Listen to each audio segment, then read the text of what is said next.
Hello? Hello? Hello? All Hello? right. Yes, it's Hello? picking up now. Hello? Hi. Hello, Hello? everybody.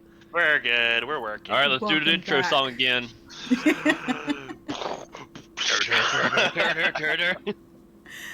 Yeah, so hi, everybody. Welcome back to Aes'Taldon the Beginning. I am your Dungeon Master, DM Disaster. And I'm going to do recap because it's been a hot minute. So, last session, the heroes have made their way to Chesterton. They met up with Zally and a few others, just kind of lingering on in the background. They came to Chesterton to pick up a quest that was given to them in penance. And it was to help retrieve some flowers for potions. When they get there, the group goes on a little bit of a shopping spree, realizes that they're broke as shit, but manage to haggle their way to get some potions, essentially for half off.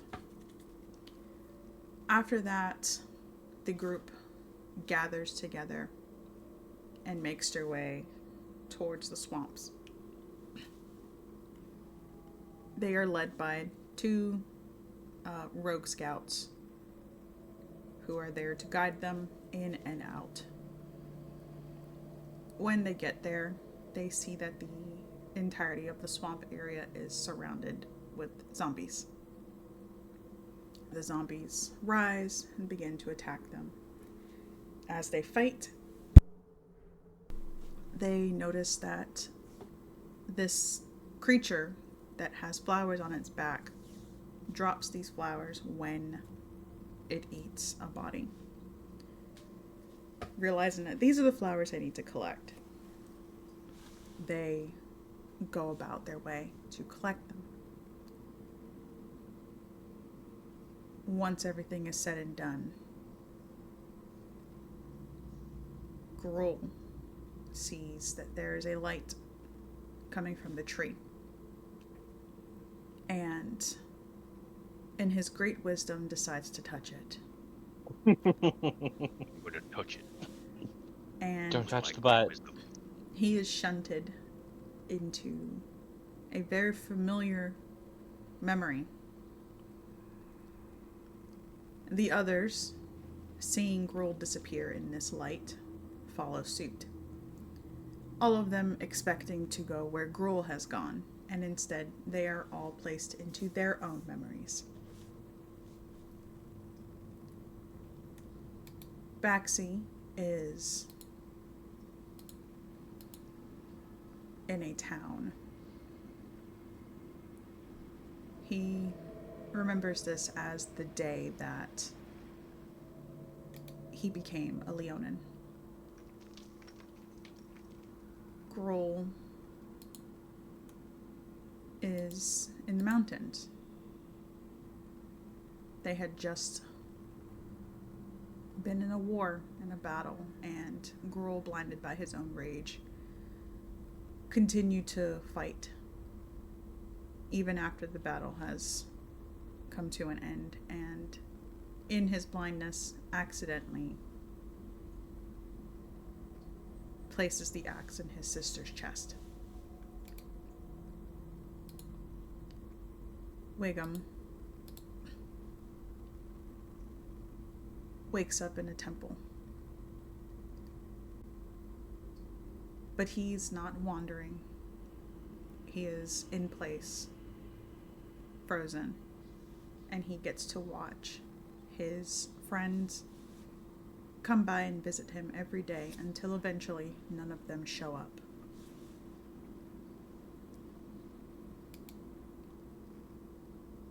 Oz ends up in a workshop of sorts. Zally giving him orders to place mechanical parts onto a sigil. These tasks are repetitive, meaningless.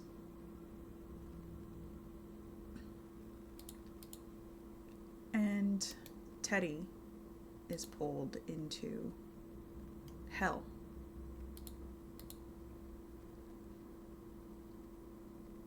Teddy is met with himself, seemingly a prince of the nine hells. And Maple, his beloved companion, is now a three-headed Cerberus behind him.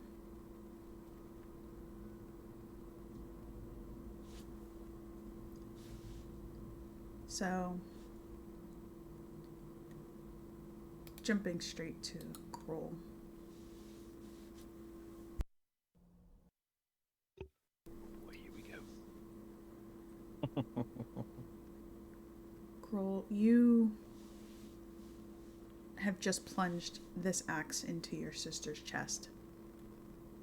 She is stunned, and it doesn't take long. She barely has any time to speak words to you, as you can see that life in her eyes fading.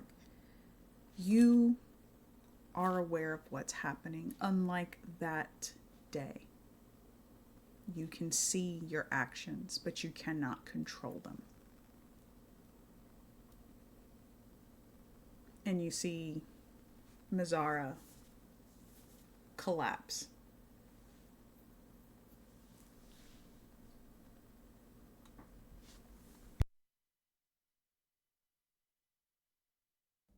Ooh. Ooh. All right. Seeing as how Gruul can't really control what he's doing, he's in a state of panic in his head. Just essentially just trying to claw his way out of his own body. He's just panicked. Roll me a wisdom save, please.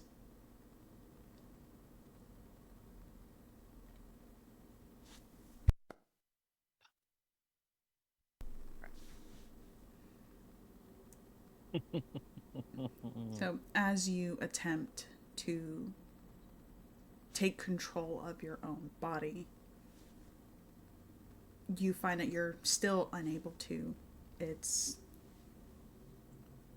You're not entirely certain if it's your own fears keeping you from controlling yourself or if it's something else. You're not entirely certain if this is even real, but you can feel the warmth of the blood, and you can feel the warmth from her body beginning to fade. The others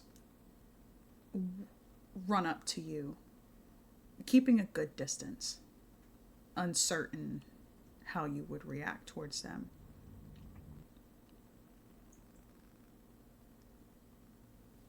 Gruul.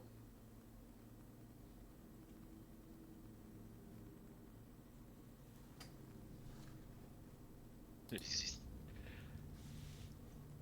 just in his head, just let me go. Let me go. If I'm even here, I don't want to be. Not again. Didn't see it last time. I don't want to see it now. Already. What do you want from me, Grimace?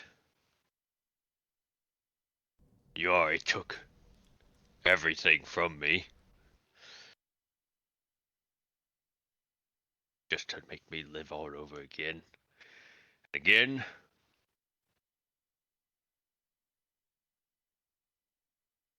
What do you want?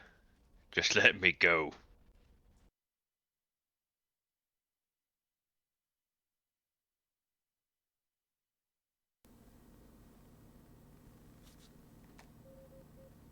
And There's silence, seemingly no response.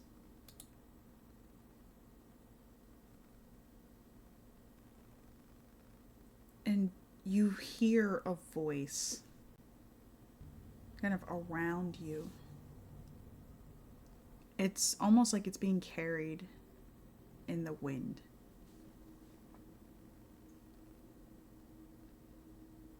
See the truth. Accept the truth.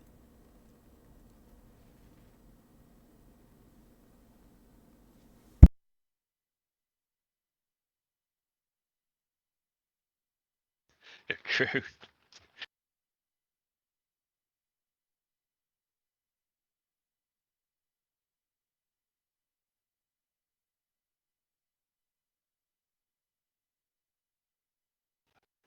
Then I'm some monster. I know that. Look at me what I've done. Look at the things I've done. All in the name of some god who doesn't even give a shit about me. I didn't even really do it for him. I like to killing. I know that. But this isn't. This isn't what I want. I was a monster to them. It won't be a monster to her. Or any of my family. And can Gruul look around at his allies and see the looks on their faces? Yeah. Um, as you kind of look around, it's at this point you kind of realize you have a little bit more autonomy. You're scanning the crowd, looking at their faces, and you can see that there's a lot of them that have surprise and shock. Some of them sadness, confusion.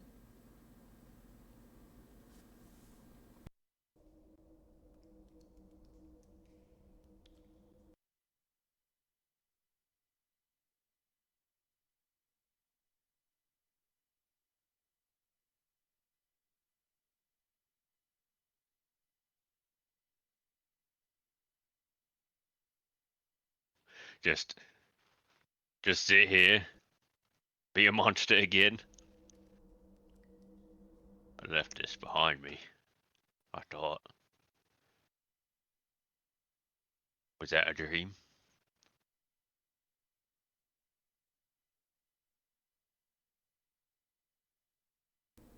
Would I do it again? Is this what she meant when she said I was gonna kill Teddy?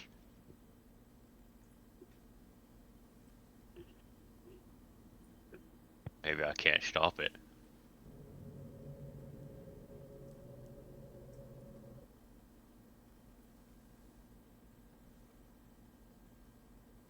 Not if I stay close to anyone.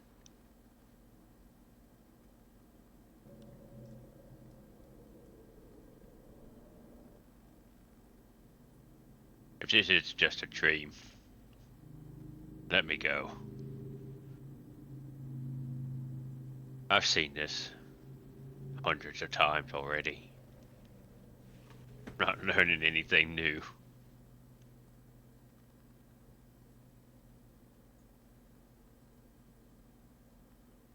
Not becoming better. I'm just always gonna be the monster who killed his sister.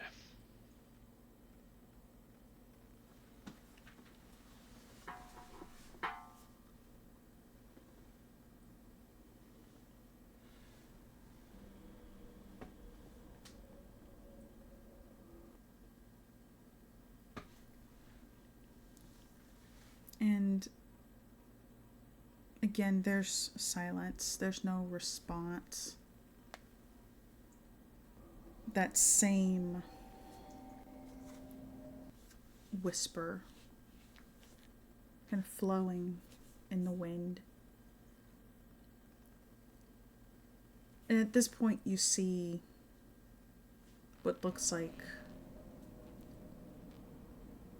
wind and snow circling you, circling Mizara. And you see her eyes open.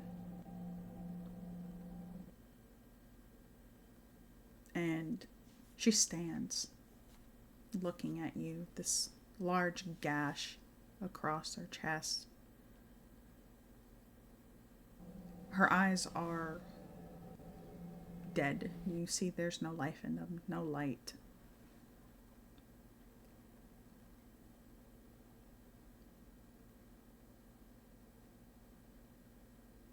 Gruel.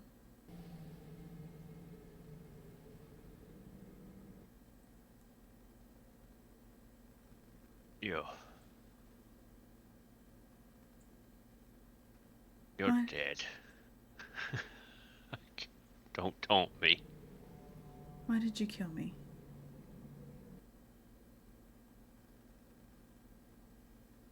I didn't mean to. I didn't even know you were there. I told you shouldn't have come.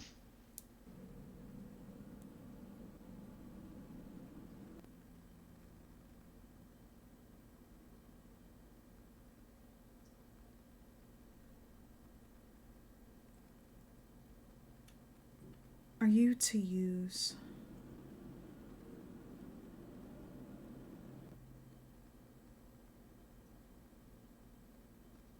Grummish as an excuse for murdering me?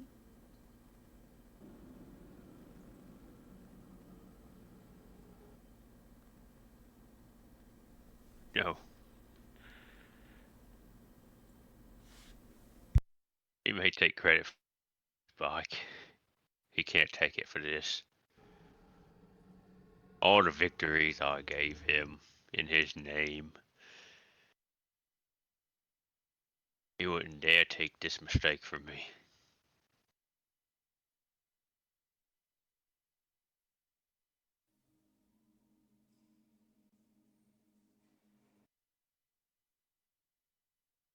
If this is meant to be my punishment, to see your lifeless eyes looking at me again and again, nothing I could do.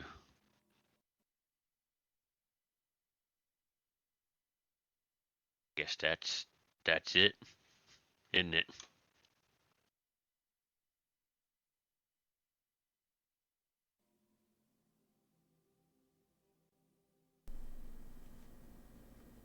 Even if Dad forgives me.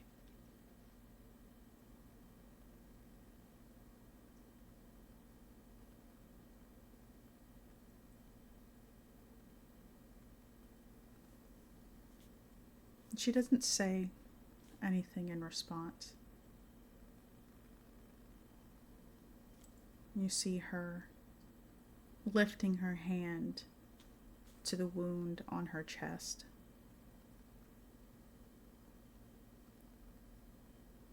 She begins to mutter something. You're not entirely certain what the words are. And then you see her slowly pushing her hand into that wound. You can hear as she's shifting the bones apart, digging deep.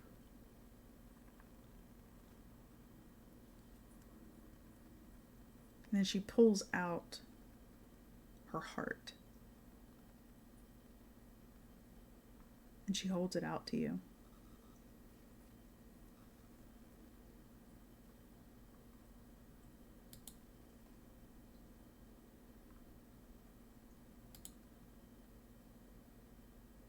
I still love you.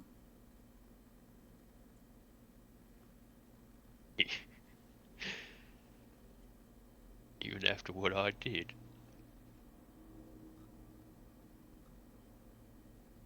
I killed you, Mizara. How can you forgive something like that?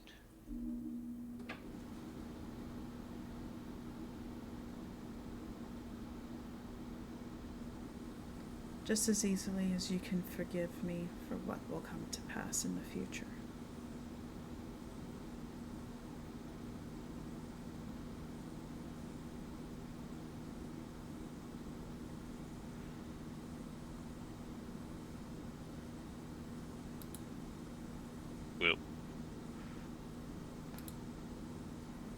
Will I have to kill you again?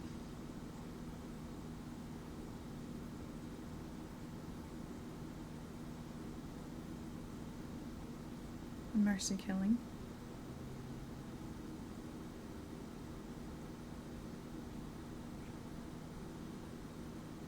Don't even know if I could do that.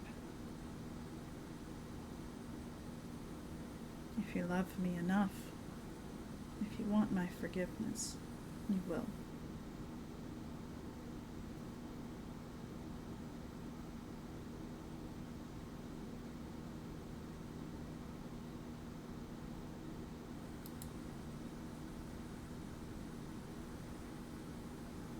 Will reach out his hands towards her heart. And she sets the heart in your hand, and the heart itself is not beating, but you can feel it pulsing. You can see that the blood almost begins to crystallize, like it's freezing.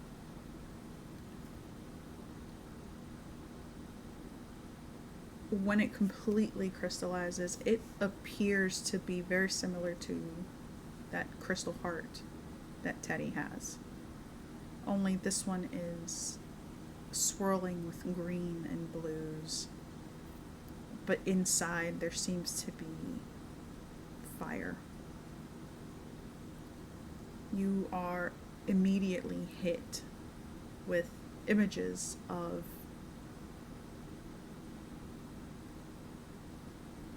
what appears to be a temple. But you don't remember any temples in the area. Rumors, yes, but you've never actually seen one.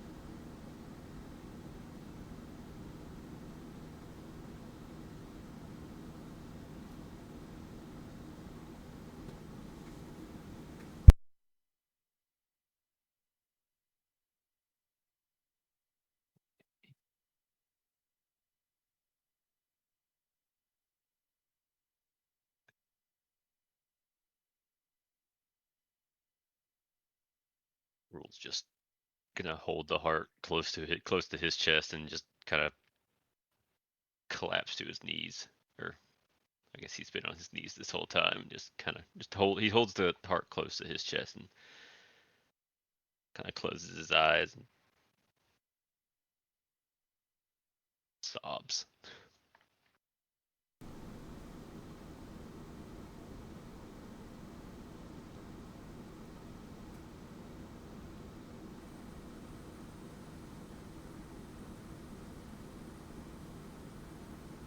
Find my heart, Gruul, and find your own. Accept what has happened, because this is what the All-Mother has wanted.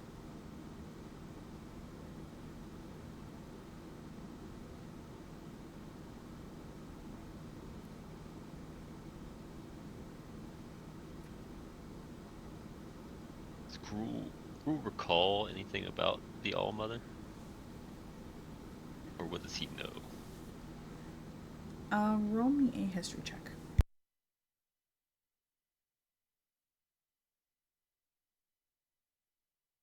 3. Check.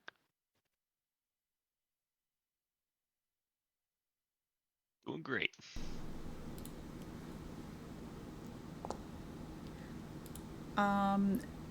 You're not entirely certain.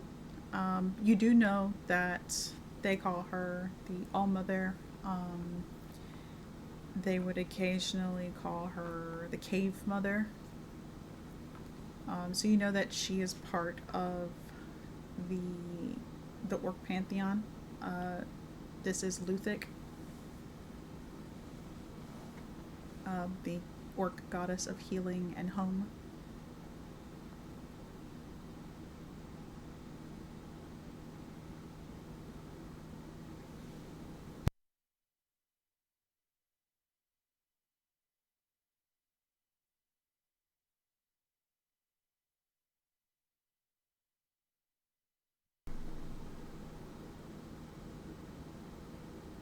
One second.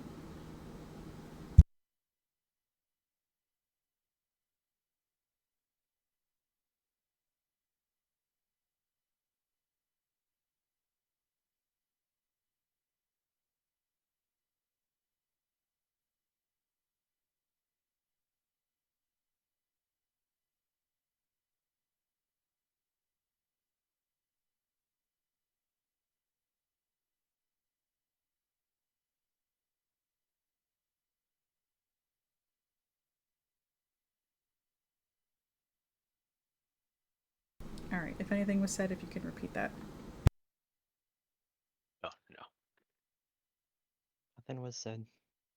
nothing was said. Uh, the temple in the vision though. Uh, did it showed where it was?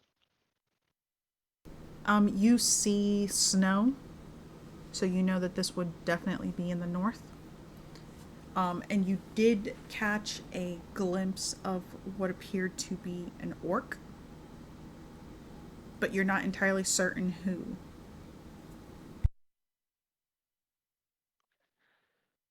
All right.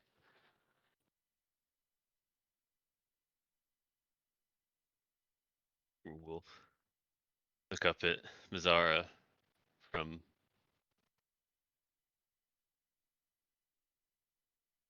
the heart and just be okay. I'll I'll do what I can.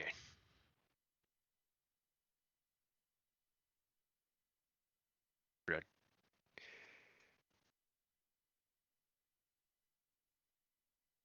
if it means that I can get your forgiveness, maybe maybe find a way to forgive myself.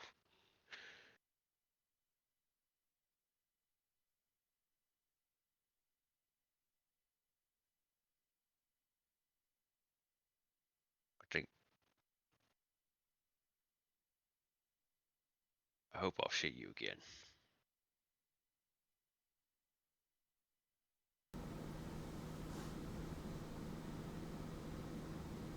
Perhaps on the battlefield.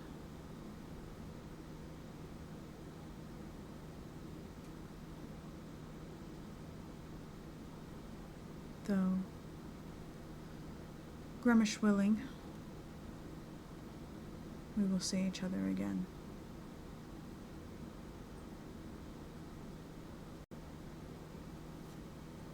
We'll stand up and kind of stare at Zara for a little bit.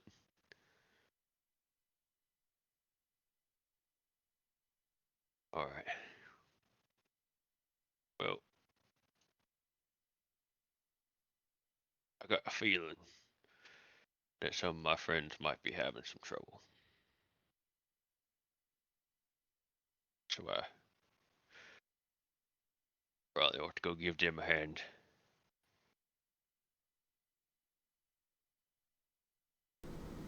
Goodbye, Zara. She gestures for you to move down the pathway. You can see that there's a glowing light at the end of it.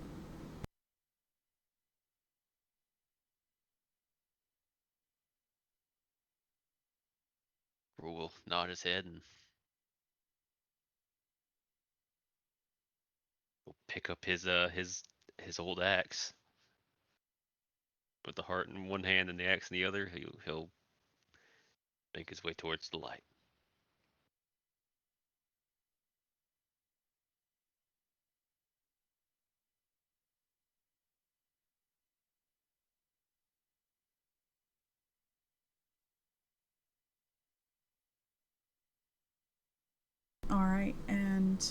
And jumping over to Oz. Yes.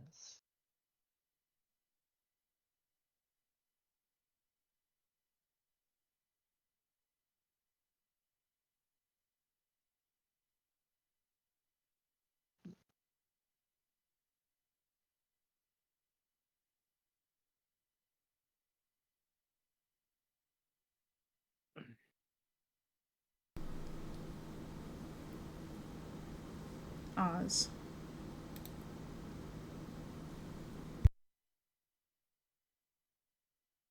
You find yourself in this repetitive cycle. You seemingly awaken in this sigil. Zally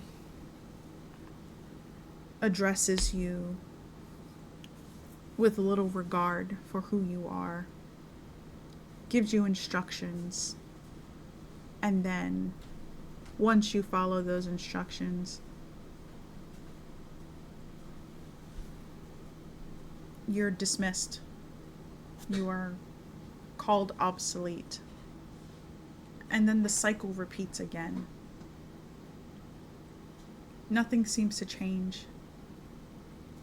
She continues to berate you, belittle you, give you instructions. You follow them.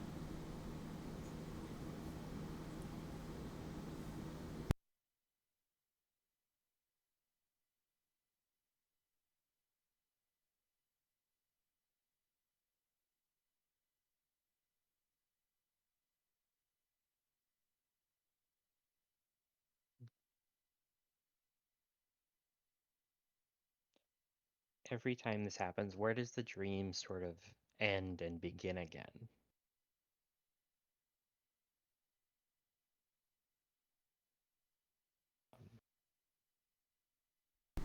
It ends with you heading up the stairs after she dismisses you, and then it restarts with you back in the sigil. I think as this goes on, slowly Oz will spend more and more time after completing the task in the room. Um, Maybe asking a question of Sally, maybe going over to look at something, just seeing what he can get away with in this time that he has.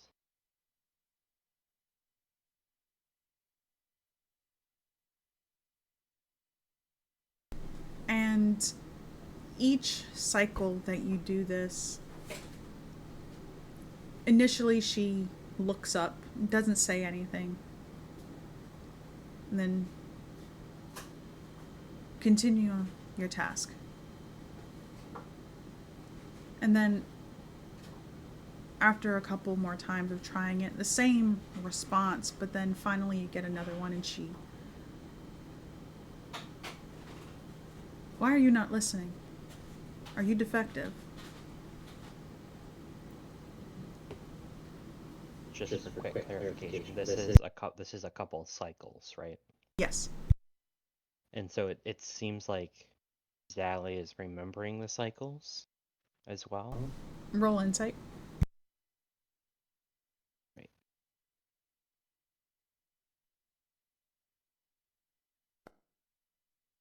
Right. 24.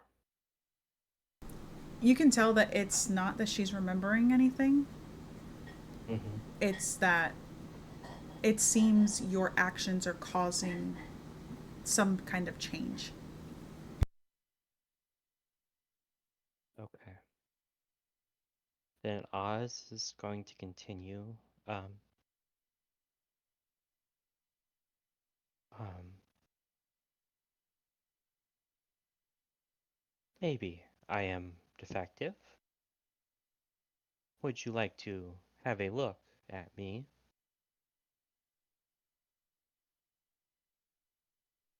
And she stands up. I might as well. God, you're so useless. I can't. I just make sure that you put those pieces onto the sigil, please, and then come sit over here. Very well.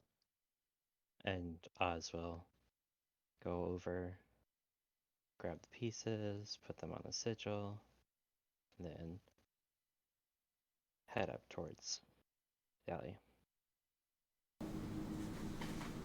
And when you do that, she kind of grabs you by your jaw, kind of bringing you down to her level. You see her looking at you. Perhaps I shouldn't have used one of those soul coins. I always have defective ones with those. Soul coins. Yeah, soul coins. Don't worry about it. It's nothing. After you're finished, Volteo's going to take you to go look for some things in the swamps. Can you manage that? Oh, yes. I like Volteo. I would like that. Good. All right. Well, just carry on, tidy up a little bit, and he's waiting for you upstairs. And at this point, you can see that she's no longer stoic. Her expression looks a little concerned. Concerned for Oz or concerned about what's happening?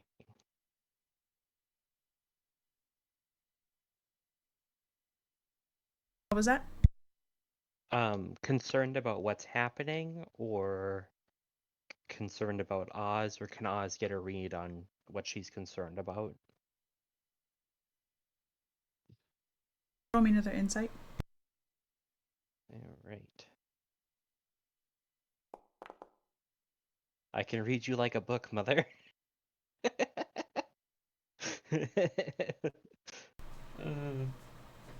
You're not Insight. entirely able to tell what she's thinking, but she's mentioned this soul coin. She kind of seems a little concerned about it. You see her glancing over towards what will be Allie. She's wondering if Allie will have the same defects that Oz will have, because Allie's supposed to be the perfect one. Am I reading that right? Yes. Okay. Huh. Do not worry. I am sure that the next one will be perfect.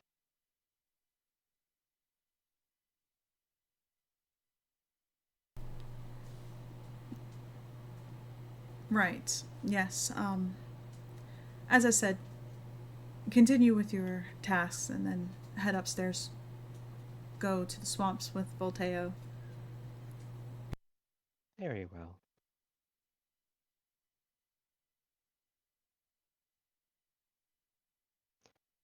And then Oz will continue around. We'll do like a good job like cleaning up around the workshop. It will be like a while just to see how long he can get away with.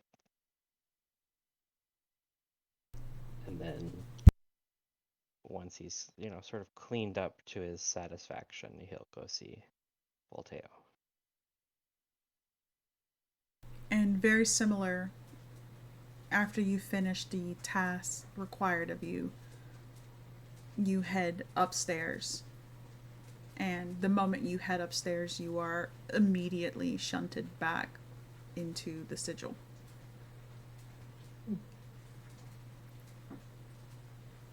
Oh.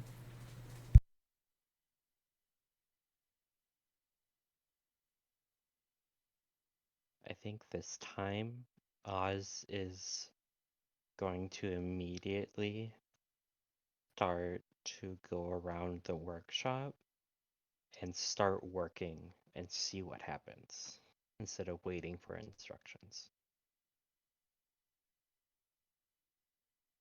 The moment you do that, she looks up very quickly. What are you doing?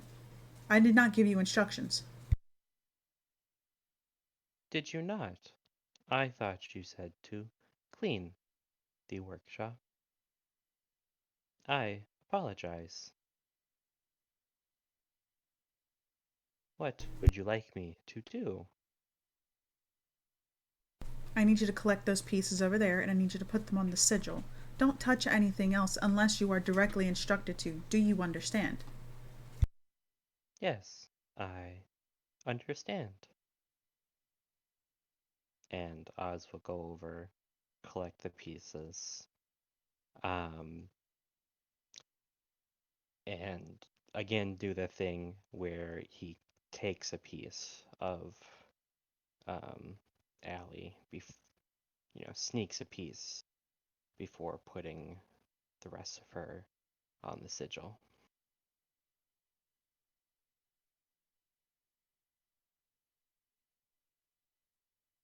All right. Is there anything else you would like me to do?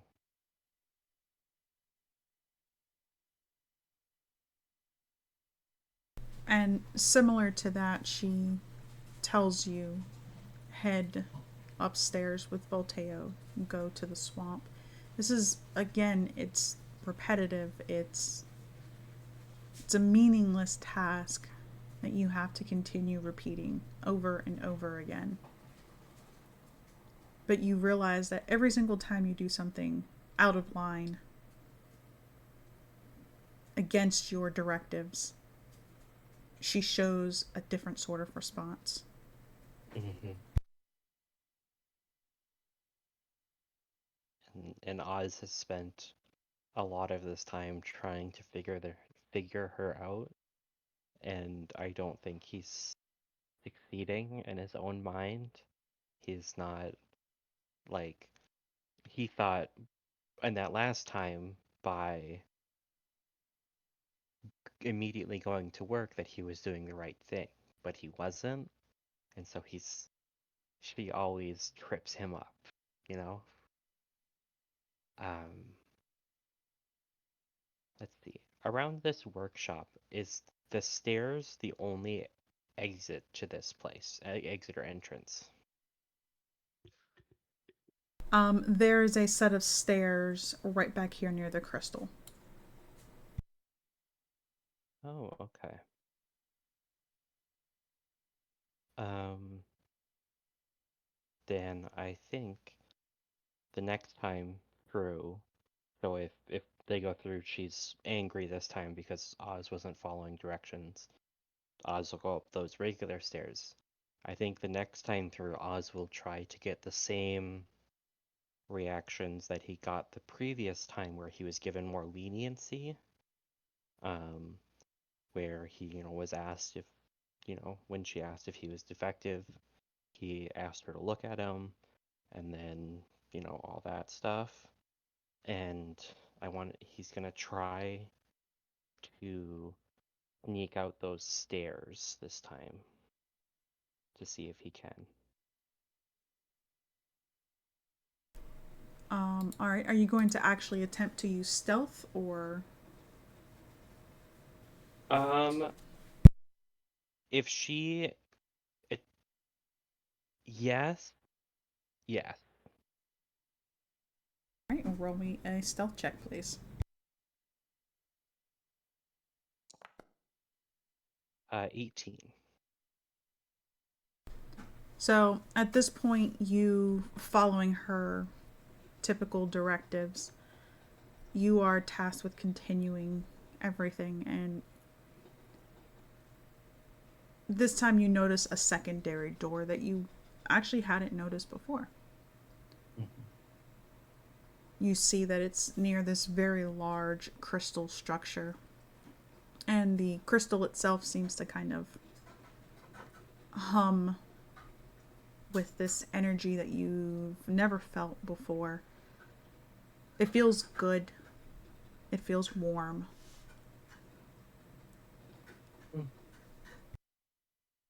I think Oz will get caught up looking at it for a second, but then remember that he has a mission, and will be like, oh, nope, can't get distracted. And we'll try to sneak out the door.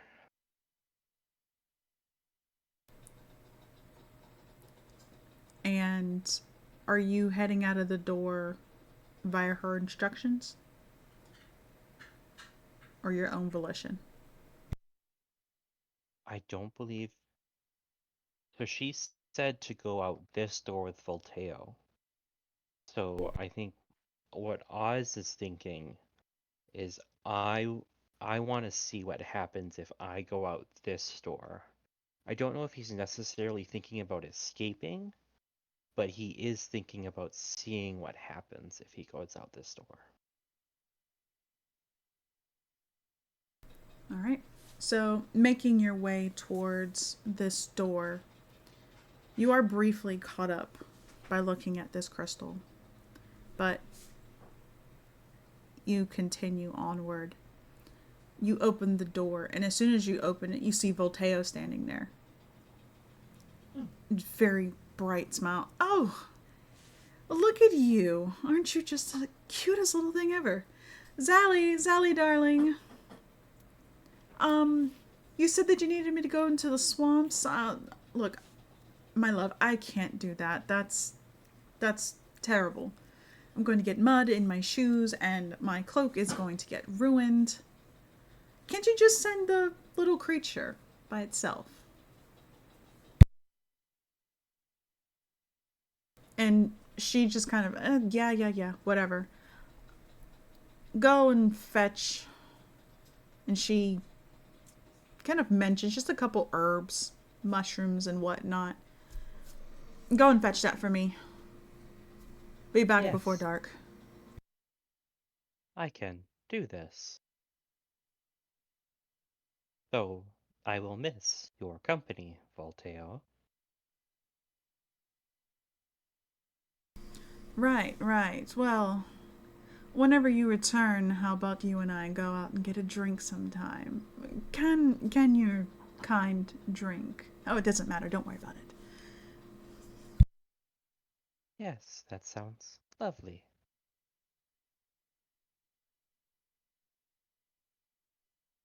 And then Oz. Oh, you go.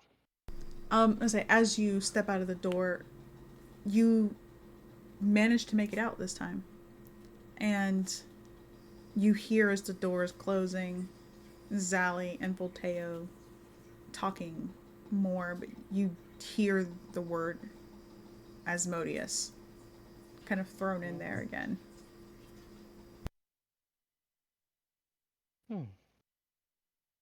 Is there a third partner? Well, does Oz, so through all of this, does Oz remember anything from outside of his life in Chesterton?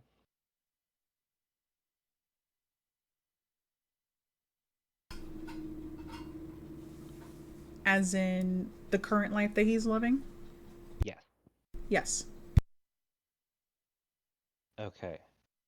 Now that Oz is out of the sight of Sally, out of the building, I think he's going to see if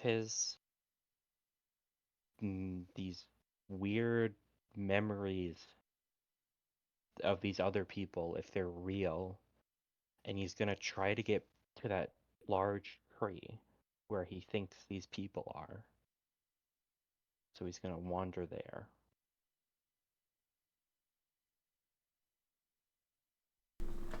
All right.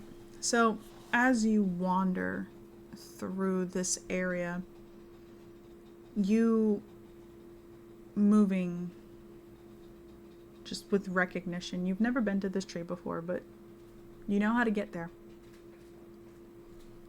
When you reach it, you see there are corpses everywhere. You see fresh ones.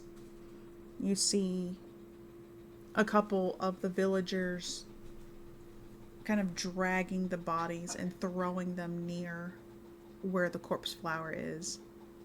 Mhm. And the corpse flower obviously consuming them. The tree begins to pulse with this light. Nobody else seems to notice it. I think Oz is going to wait until the corpse flower is full and is going to run up to that spot where they were, where they touched it before, to see if that brings them to where those people are, maybe.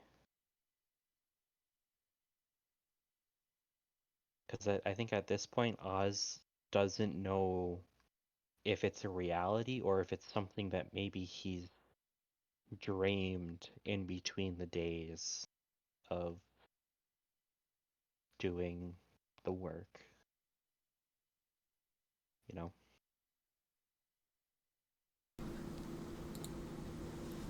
And as you do that, you run up, you touch this tree, and you're surrounded by light. You're not entirely sure where you are, but it appears to be a temple, a crypt, something. You are in darkness. Now, jumping over to Teddy. Hello. Teddy, you are staring at yourself. He has given you the proposition to accept your fate, accept your place as Prince of the Nine Hells. You have refused, and as such, he has basically given you the choice to kill a member of your party, telling you that he cannot protect them unless you give in.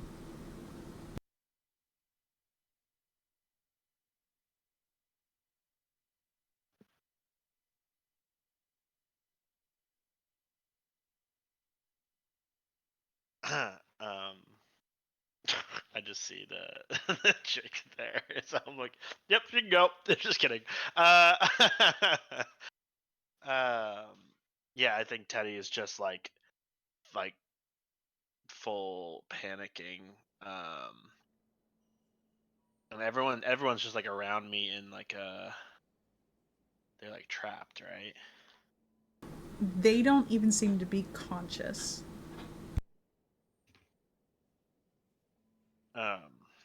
Yeah, I think like why why do you need to kill one of them for me to become the prince of the hells?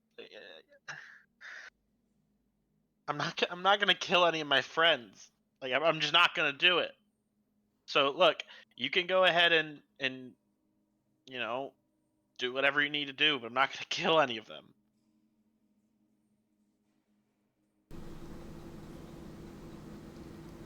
You don't need to kill them to become who you are meant to be.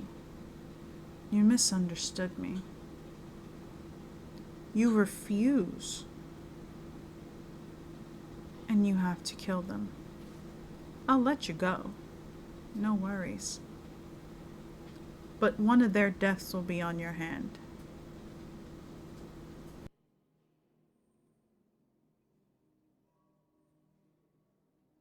So it's either I become the prince of hell or I kill one of my friends. Exactly.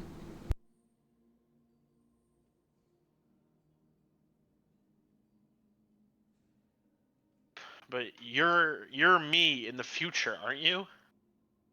Like, why would you want one of them to die?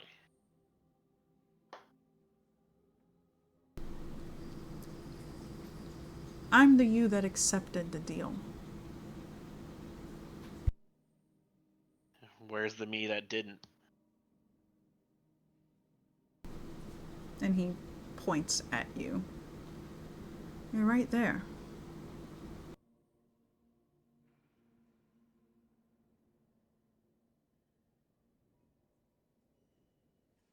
If I don't accept or if I don't deny the deal, you never happen.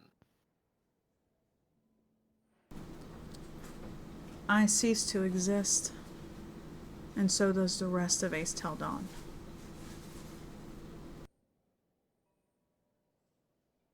Either way, your friends die. What do you what do you mean if what what do you mean you cease to exist if I don't make a decision?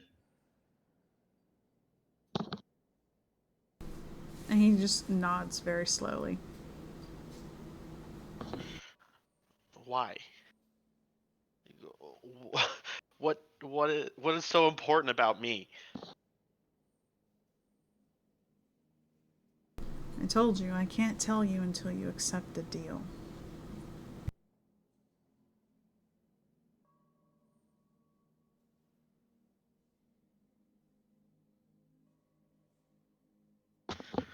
There's got to be another way. Uh, Teddy's gonna like begin to cast like basically I want him to begin to cast fireball. Just like hold it in his hands. Just to see how future Teddy reacts. And you see him just actually kind of lean into his seat, just resting one leg over the other arm. And then he very casually lifts his hand and, kind of like swatting at a fly, your spell disappears.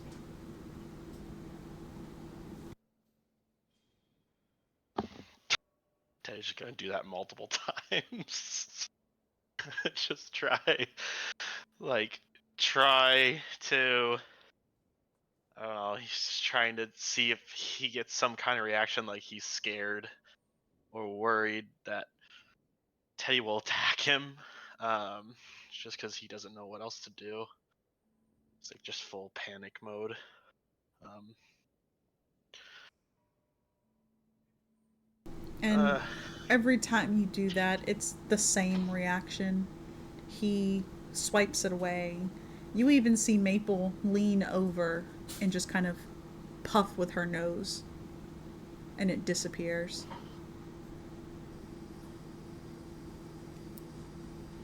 Teddy, I'm telling you, you're not going to win this. I have eternity. You want to stay here with me, by all means.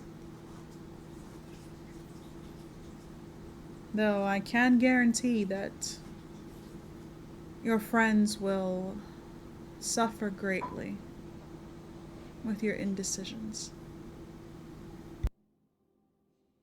and what happens if I become the Prince of the Nine Hells? What happens to all of them? What happens to Aes'Taldon? What happens to all the children? What happens to the Church of Iron? What happens to everyone?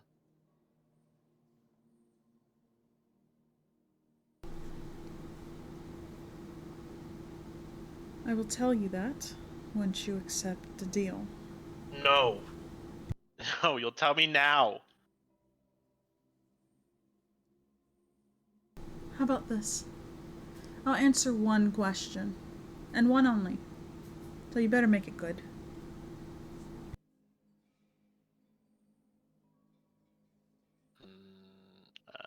Where? Hold on.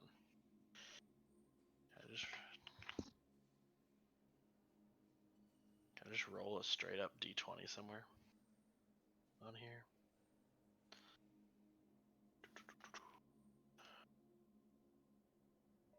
Bottom right in the chat. Been a minute. been a minute. Teddy asks, what happens to my friends? If you accept, your friends survived today. They'll have your power, our power, to fight the evil that is consuming Aes'Taldon by that farce of a church.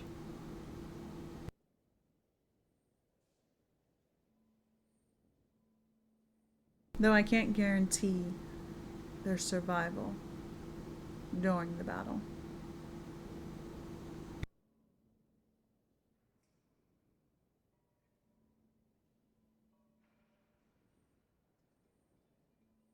I think Teddy's just gonna take like a minute to like just look at all of his companions circling him, and defeatedly kind of just like look down and say, "Fine, fine."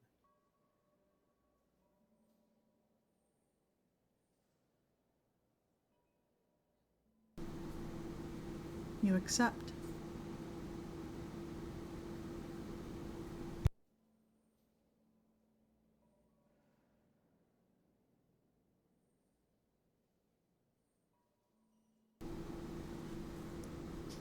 Is that what I'm hearing, Teddy?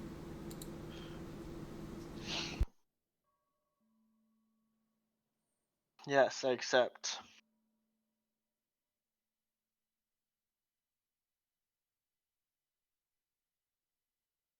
And you see this smile form on his face, his teeth sharp, like daggers. Oh, gosh. I have been waiting for so long for you to say that. And he holds his hand out.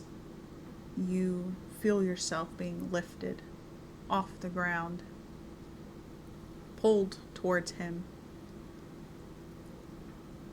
And he holds his hand out for you to shake.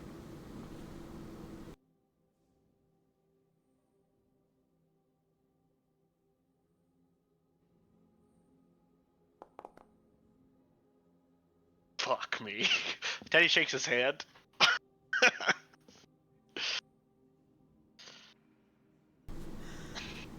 As you shake his hand, your arm seems to be consumed in fire. And that fire quickly working its way around the entirety of your body. You're not entirely certain what's happening right now.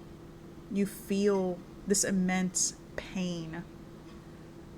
You're almost flooded with memories that you've never experienced yourself. You can see Baxi fighting in front of the church. You can see Oz in a world that you're not even entirely certain exists. It seems to just be surrounded with greenery and lights. You can see Grohl battling in the snowy mountains. You can see Wiggum kneeling in front of a tree praying. You see Gwen, but Gwen doesn't, she's not doing anything. She's just standing in emptiness.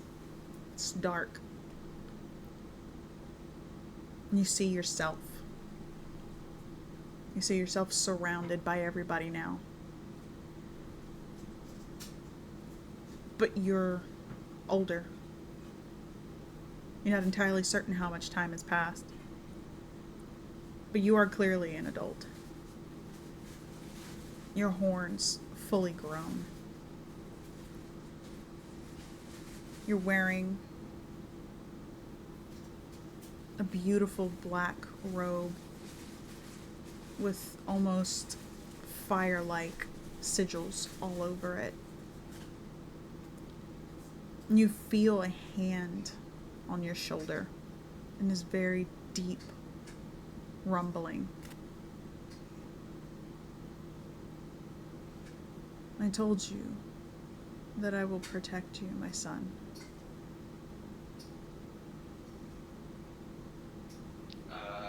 Teddy turns around.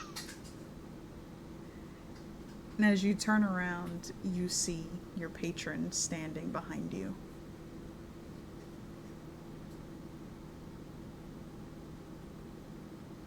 I go, I don't understand.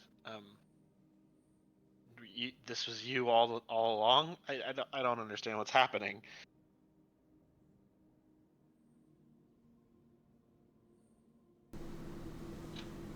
There's nothing to understand.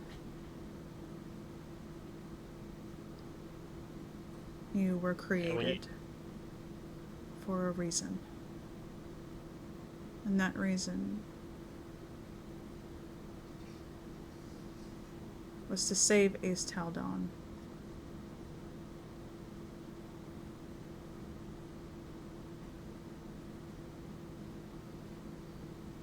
You are here now with me in your rightful place. And as such, I have no more reason to uphold that promise to your mother. What promise? Wait, and like when you say son, that's like the literal definition of son, or like you're like, oh yeah, son, young man, boy, man, I guess now. You are my child. Flesh of my flesh. Blood of my blood. Okay. Asmodeus is my dad. Cool. Guess that explains some things.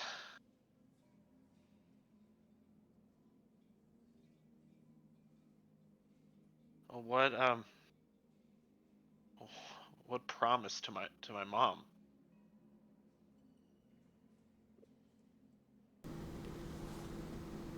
I came onto this world to destroy Aes'Taldon, to rip it from the material plane, to bring it down into the 9 hells. And your mother convinced me otherwise. Made me promise to spare the people, to spare the continent in its entirety.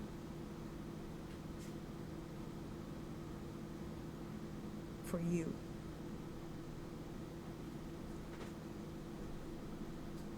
Because you walk this earth, I willingly let everything survive.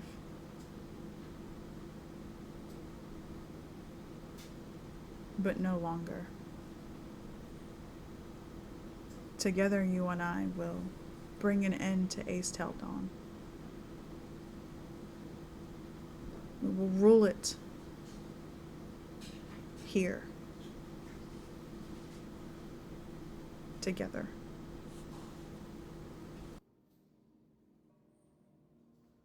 Well, why do we have to destroy it and rule it? Why can't we just let it be? You have 9 hells. Isn't that enough? No. Why do you need some shitty freaking island or 2 islands? Most of the people there aren't even that great. The scenery's awful. There's so much else to conquer, and yet you want to conquer the one place my mom lives and me and my friends are. Why not just destroy the evil and let it be?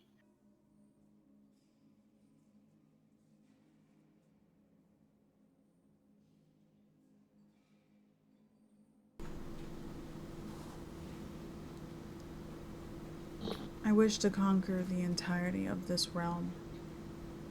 And I will not stop. From there, I will move to the next and conquer that. Soon enough, I will gain enough power to conquer the heavens themselves. Do you not want that? To be the ruler of everything.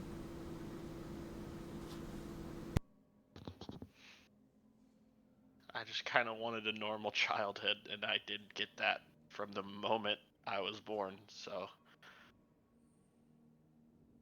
um, I don't know what I want. I'm a kid now turned into a man, I guess. I don't know. I wanted to know who my dad was. That's why I came all this way, and now you're asking me to destroy the universe and become a god. That's it's a lot to take in.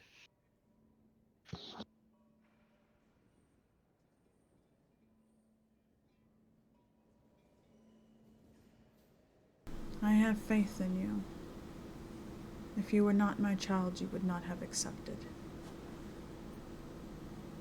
Part of you wants to rule, whether you want to admit it or not.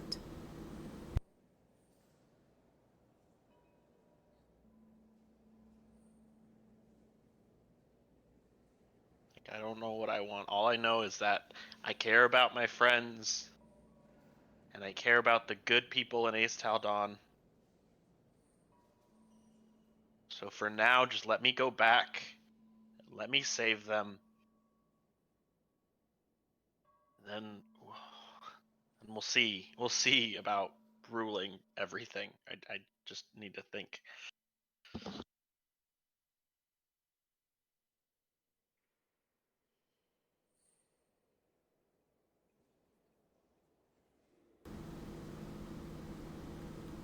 As you wish. Though remember our deal. The moment you perish, you return to my side. The moment I perish, I return to your side, and we conquer everything. Yes. Okay.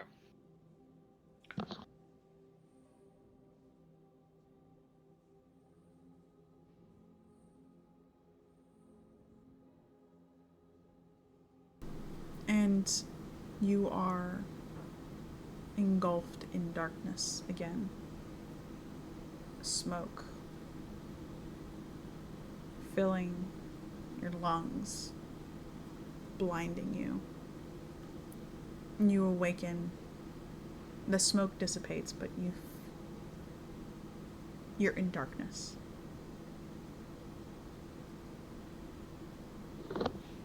Not a fan of that. And moving on to Baxi. Baxi, you have knelt before yourself. Kothar having turned into a twisted version of who you could have been. This version mocking you for abandoning your wife, abandoning your children, blaming you for being the cause of your son's death.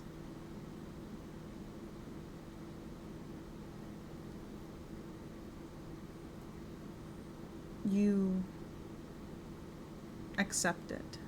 You have accepted this is your lot in life, that this is where you are meant to be. If this is what is supposed to happen, then it will.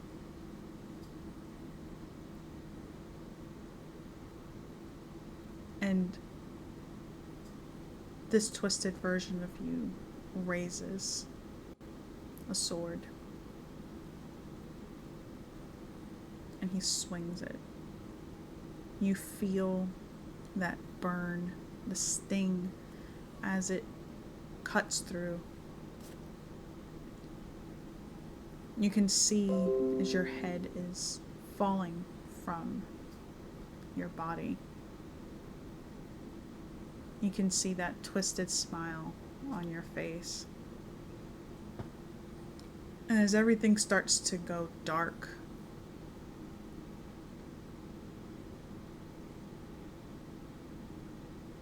You see him mouthing something. You're not able to pick it up.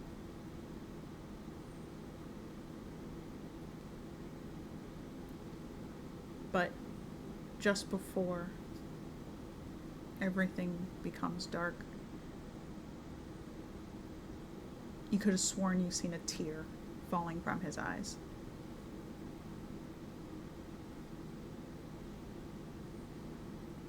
And minutes later, you are seemingly startled back into yourself. Everything is dark around you again. And at this point, all of you, you are all surrounded by darkness.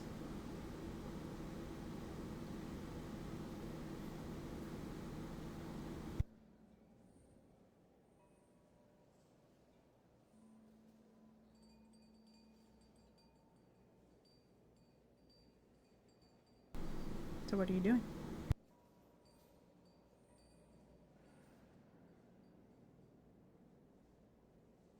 Hello. Well, I'm Oh. gonna try to get out this tree. The same goes for you, Wiggum. You're all in this darkness. Hmm. Well, Oh, I try to dude. open my eyes.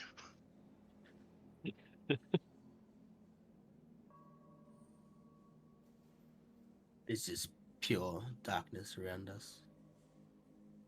No.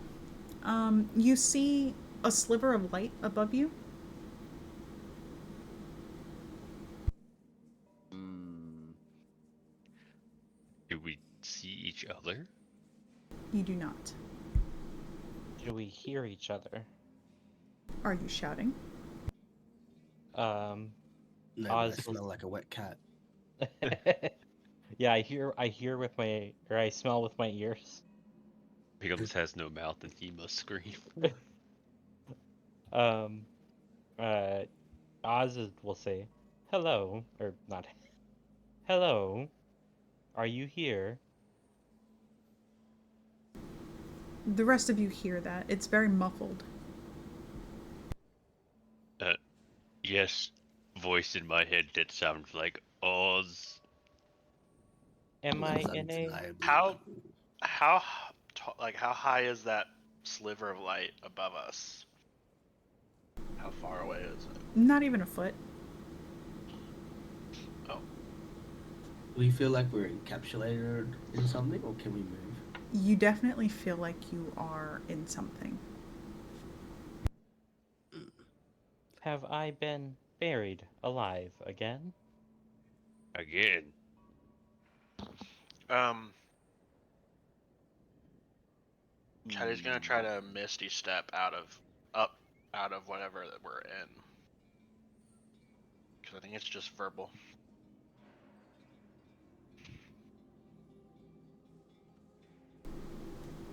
Oh. Fancy. What the hell? Oh, Feel like I've been here before. oh my. He said about just the darkness. I'm Can gonna try to Oz, reach for the light.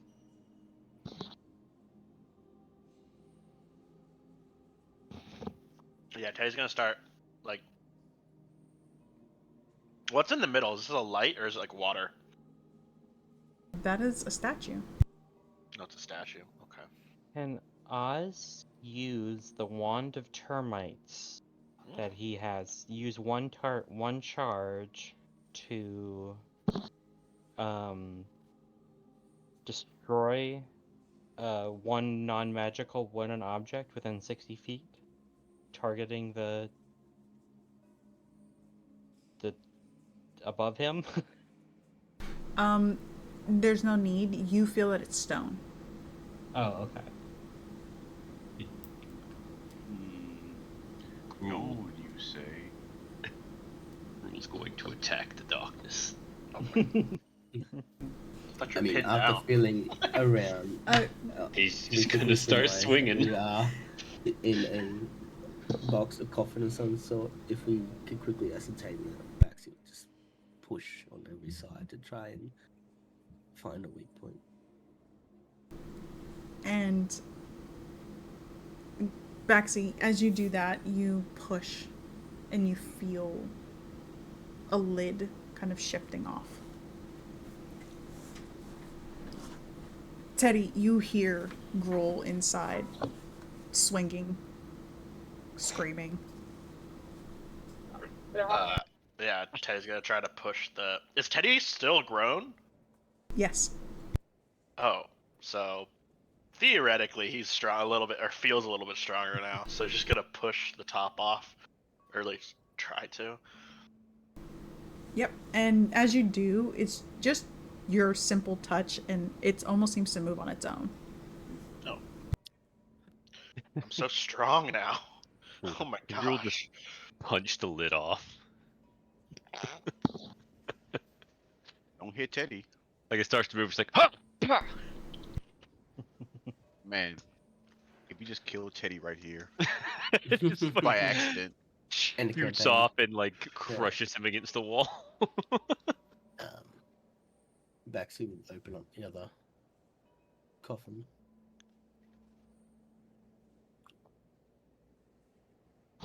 Oh, Yeah, without even thinking like what he looks like or like what Gru will think. Hello? Teddy's gonna run over to Wiggum and help Someone him help out. me.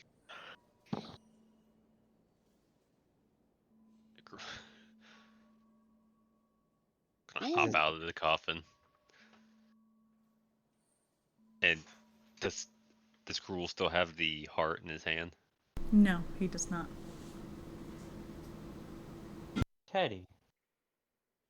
Is that you? I'm free. Yeah, Oz, it's me. Wiggum fully free. I feel a little different.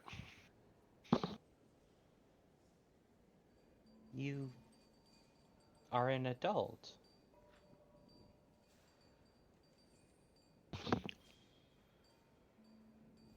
Did like time physically pass by to where like Teddy mentally feels like an adult? Or is it just like mostly physical? You feel like you've aged mentally and physically. Mm, You don't have I the guess he had- experiences, but you do Yeah. feel like you would have aged. Yeah. Okay. Yeah, I don't know how long I was in there, but clearly it's a pretty long time.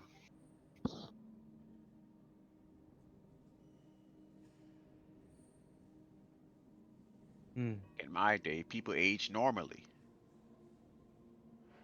Gruel run over to Big Teddy. Huh! What Is was it? it? Oh. Is it really? Hold on. He's gonna pick up Teddy. Turn him around and kind of like inspect him. I honestly didn't expect the training to pay off quite this quick. Yeah, neither did I, Gruel. I'm a better trainer than I thought. I was kind of expecting a little bit of a longer montage of training. But seems like you're really good at what you do. I guess so. So is that evident that you've grown? Was what I experienced. I assume we probably all experienced some sort of nightmare I or saw vision. all of you. But it wasn't real. It felt real. I'm pretty sure mine was real. I just was stuck. Yeah, are you a tree or like Huh? I don't know. Tree. You when you die, you just come back infinitely. That's what I I saw have in your no vision. idea what you're talking about. All my experiences with Okay, well, my monumental failures of the past, as well as revelations of future possibilities. Oh, mine's pretty much the same. Anyway, did you what did you guys see? Because I think I saw your lives. Whatever you saw, I assume. I mean, I saw Baxi. I saw you turn into what you are now, I did tell you that. and Gruel. I saw. You didn't see anything. Look, I kind of like nod to Gruel, saying like I did, but I'm not gonna say it out loud. it's probably not the time or place to deluge what we saw unless it had some sort of meaning. We can all pick this up in our next Wiggum chat council meeting. For now, we should probably find a way out. Does this Gruel, I do have a question though. You were the first one to head towards this tree. Was there a particular reason why? My guts.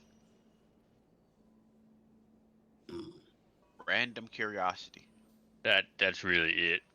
We was told there was some kind of powerful temple here. I saw a door, and instinct took over. Not exactly the smartest move in hindsight, but we're alive, probably. the statue in the middle, does it represent anything that we are aware of or no? You can see that this looks like a very oddly carved crystal heart.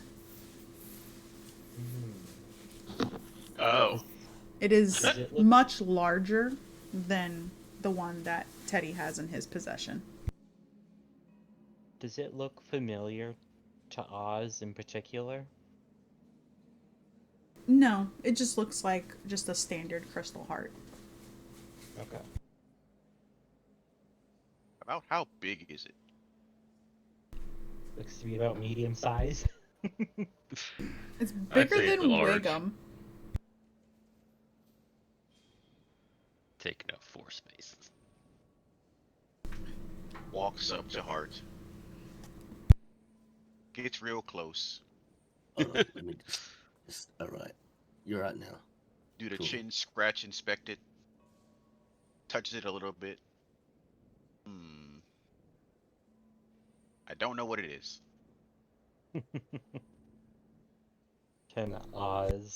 Does Oz feel anything coming from it at all? No, it just seems like just a standard crystal heart. Like somebody carved it. Okay. Is there anything carved inside of it at all? Or carved on it? Or No. anything carved around this where it's set at all? Or No. okay. What about up north up here? Looks like It's better. a corpse flower statue? No. This. You're not entirely certain what this is, but it seems almost.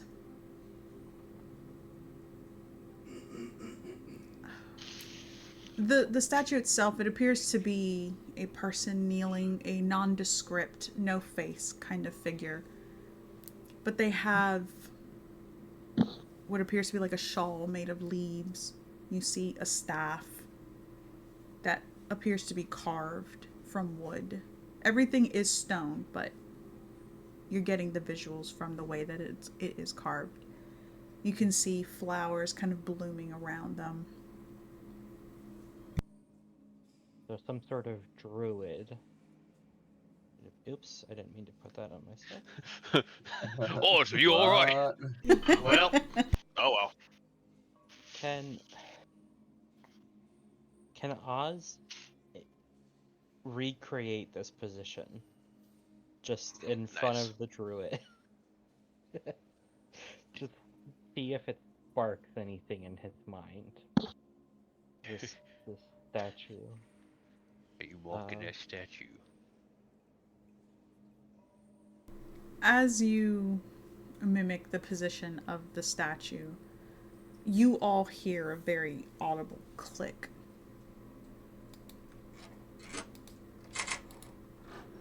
Oh, Oh shit! It's a Dark Souls secret door where you pose at it. that was literally I had just been watching. Elden Ring, let's go! Whee! Let's Yeah. fucking go!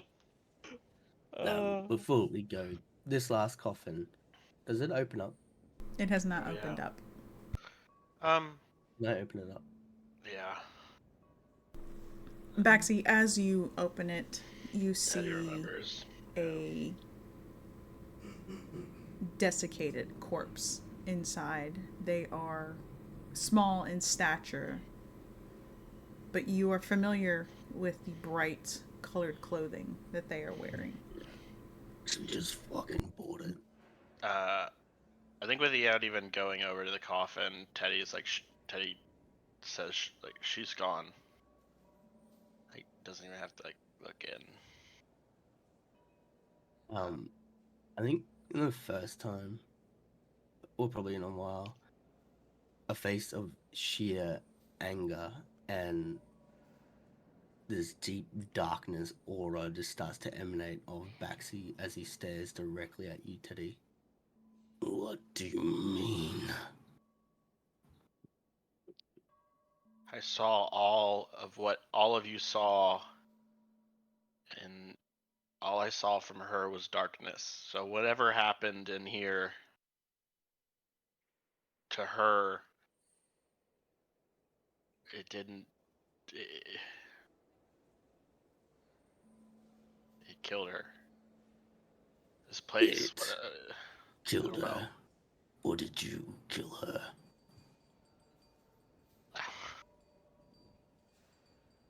I was in here just like you, Baxi. Yeah, it's your How would I have You've aged her grown body up. 1,000 years into freaking bone dust? I don't know. I don't know what sort of thing happens with your like, but it's kinda weird that she has perished and you have grown up. And plus what you represent. I mean, it shows that time passed differently for all of us. Time must have passed really, really quickly for her. There's nothing any of us could have done about that. Can I roll insight check to see if he is telling the truth? Yes.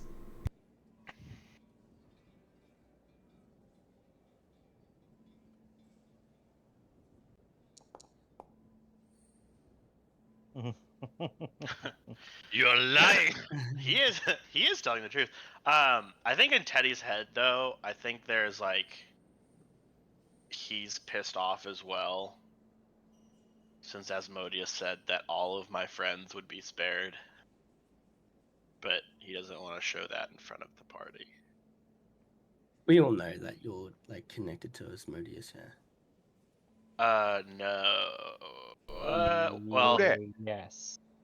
did I say that he was my patron? Yes. Yeah, I have. Yeah. He appeared. Okay. Well, I guess everyone. I guess you and Wiggum would be the only one who hasn't seen that interaction.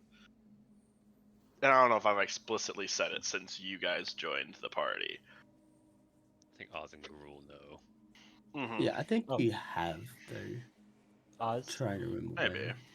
Yeah. Oz definitely knows. Yeah. Because Teddy didn't know that Oz spoke Infernal. Yeah. Yeah. Yeah, Teddy like called upon Asmodeus when Oz was right there, just vibing. So I mean, it hasn't been like unless Oz or Gruul told you, then you can kind of just infer, I guess. You did tell that the demon was hunting you, or a devil or some sort. when we Yeah, the first other met. devil. Yeah. Yeah. Yeah. That was Rakdos. That is a demon. Yeah. Or yeah, Rakdos. He just kind of disappeared, I guess. I don't know. He'll come back. He's around. He'll rear his ugly head when we least expect it. It's Gruul. Surprise! At this like point, a moment in time, you can still see the hatred, and he locks eyes into Gruul as he obviously comes up into a more protective manner next to his friend. But this look of almost to the point on the brink that he is almost crying as he looks towards Teddy. And as at this point forward, I do not trust you.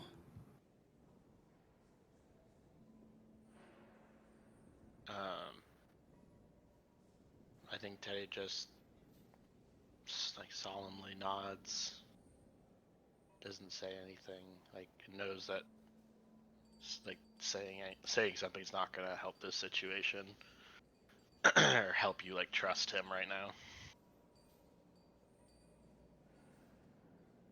You like turn around, and as he turns around and gives Gruul a like just a look.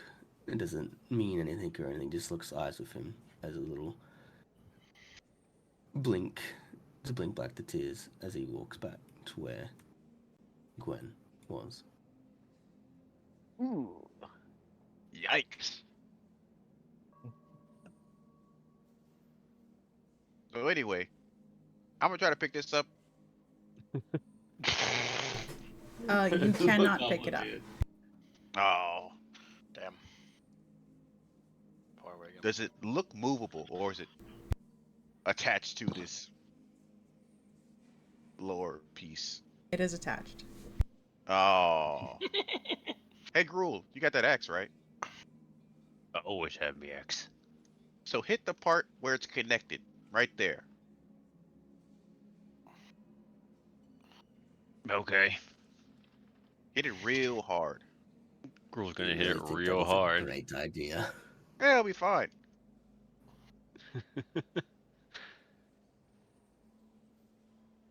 Gruul hits it real hard.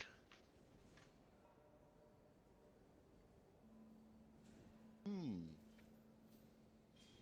Does it break? Does he slice clean through it? Just no problem. Are you attacking it? Should I attack it or Yes. make like a strength check or? Okay. Yeah, just a straight attack. It's a low DC. That's good. Let's just do a great weapon. No, it's a regular attack.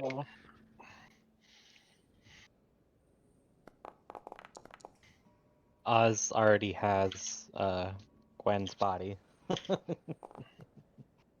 Oh, okay. Yeah.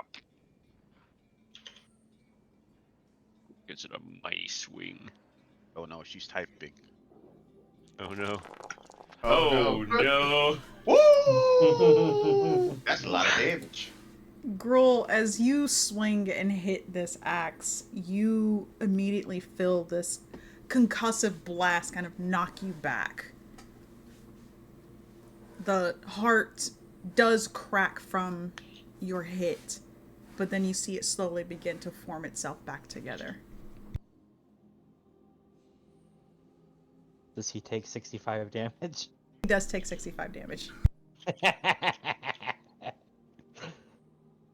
Does Wiggum also No. stop? Hmm.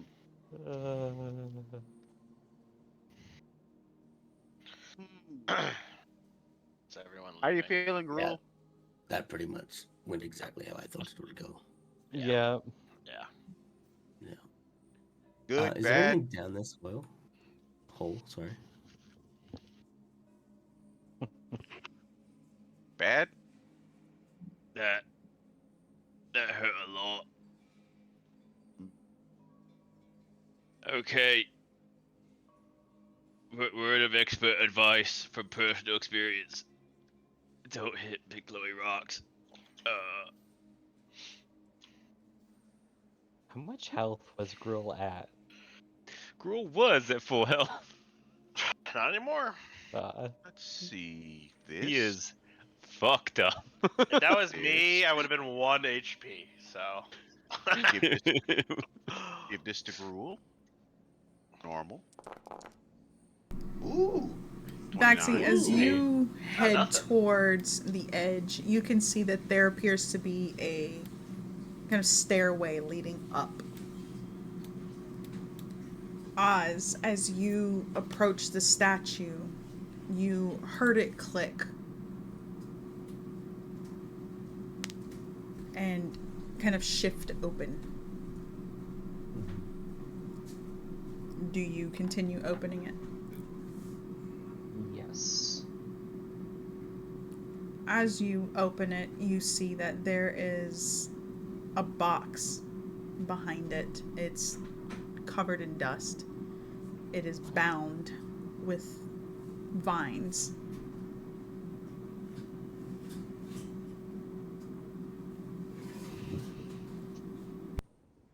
Can Oz, let's see.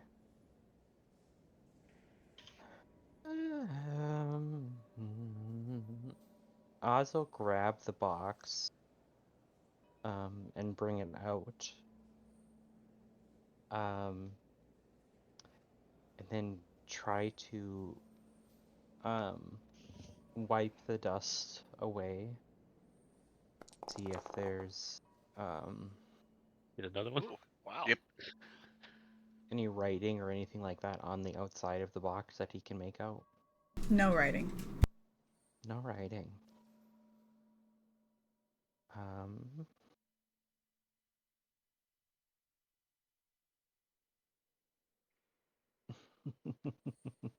You don't hear that. You're so far away. I hear everything. You don't hear shit. Hold on. You're too busy with your fucking. You're too busy with your fucking vine box. Okay, and it's hidden behind the statue of a druid. Do the plants seem special at all, or do they just seem like they're holding it closed? They just look like they're holding it. Okay.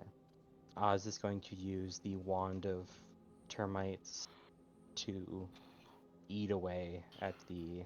Or was that wooden, or was it also plant matter? It's plant. Okay.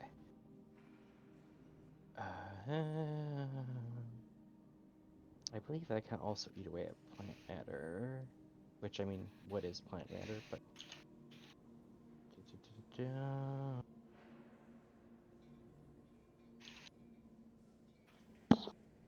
Oh, it is wooden. Okay. So then, yeah, I guess I'll just try to cut away. Cut away the vines to see if I can open it up.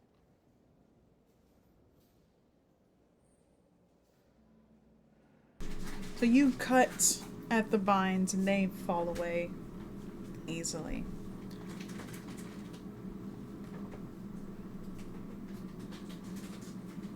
Do you open the box? Oh boy. Yes. It's bad decisions day.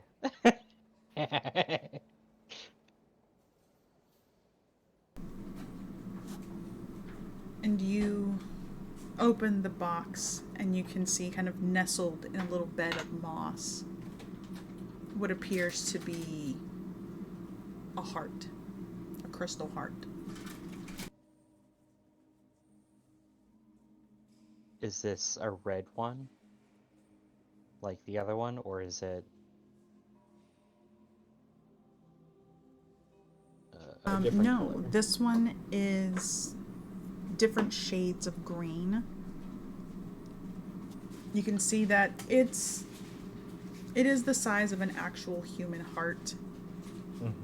You can feel nature just touching it. It being around it with this box open.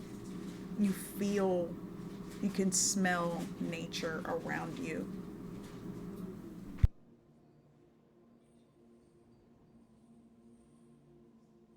Oz knows about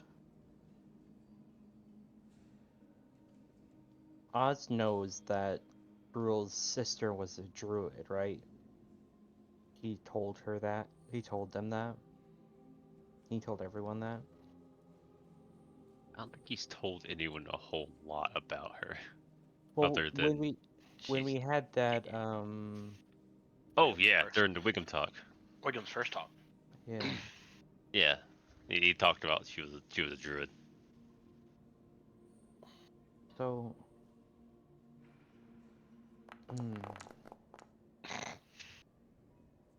I think That's healing. More.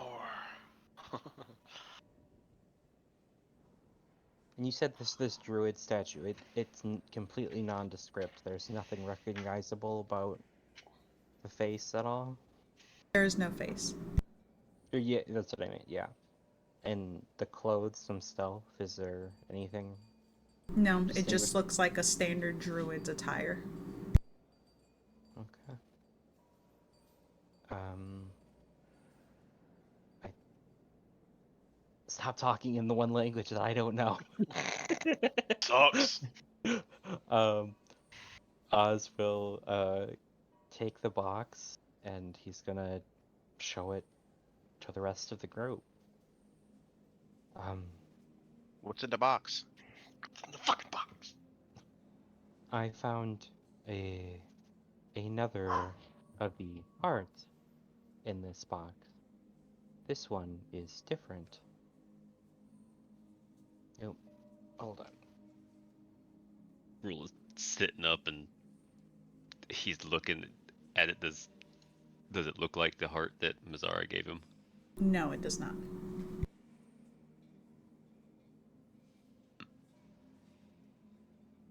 He will munch on buns.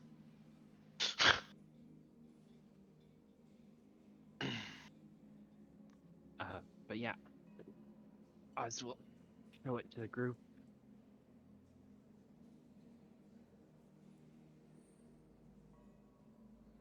So you showed us a closed box?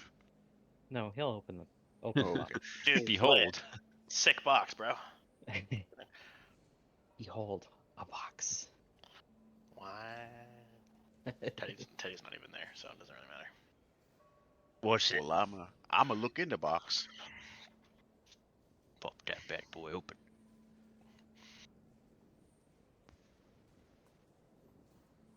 What's in the box? Oh, It's a green crystal heart. Oh, I'ma touch it. And you touch it. Wiggum, you feel, it feels nice. You feel like you're laying in a bed of grass. Ooh. But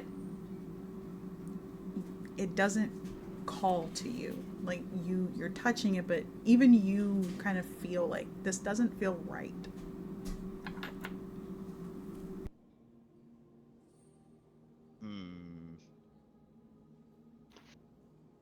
I think it has to choose the right person? Or the Oh. right person has to touch it? Bro, you touch it. okay. Girl touches it.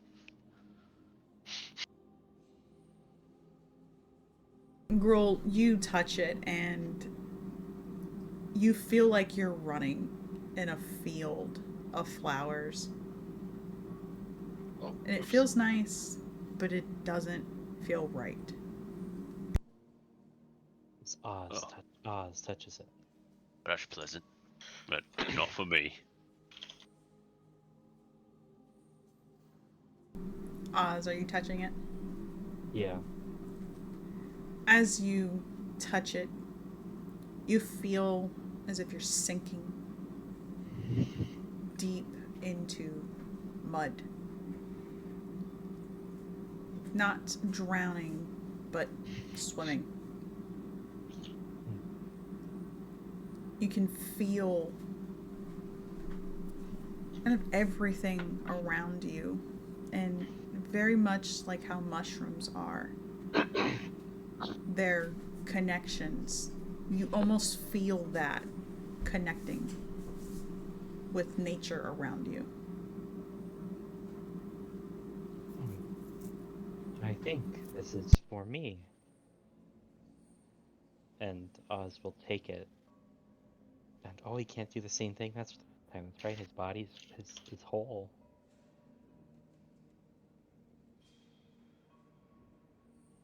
Didn't the last time you touched a crystal, you blew up? Am I remembering that right? He Yeah. put it inside of himself, yeah, and blew up. Yeah. So don't do that. If you do, I'm gonna be over here. I don't think we could put you back together again. I think this crystal is calling to Oz, right? It feels like that. It feels right. So I think what Oz is going to do is he's gonna cast Flame Blade. And he's going to, at a point, he's gonna take off his chest armor piece. And he's going to at a junction where he knows he can bend it away, he's going to use that to sort of melt it and bend it away and then stick it inside.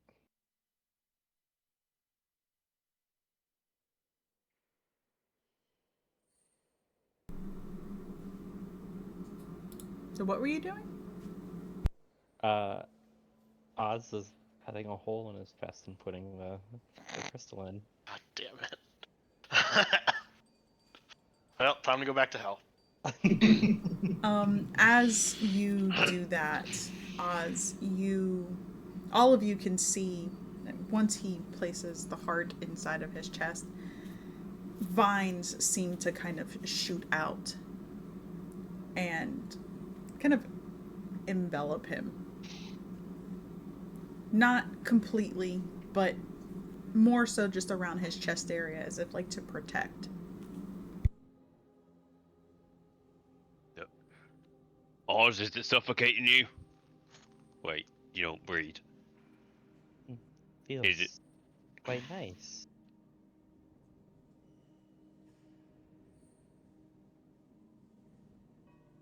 So you're not gonna explode again. No, I don't believe so. And then Oz explodes. But on purpose this time. I cast fireball at my feet.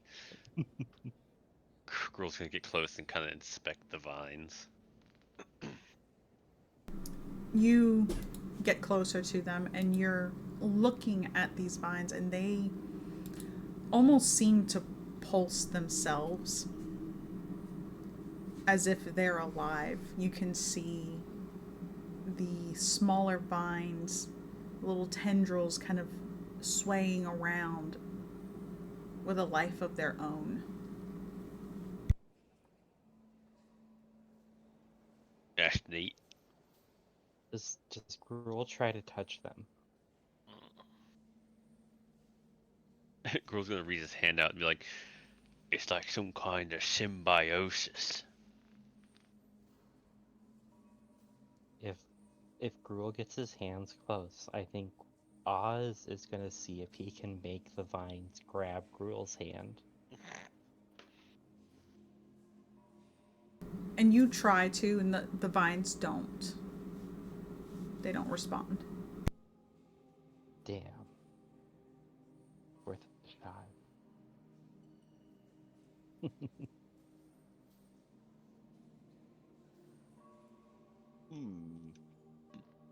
It's a nifty little vest now, isn't it?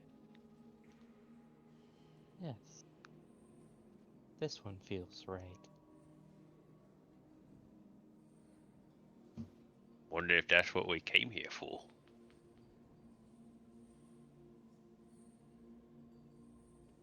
Oz, I am Okay. adding the item to your sheet now. I was just happy enough.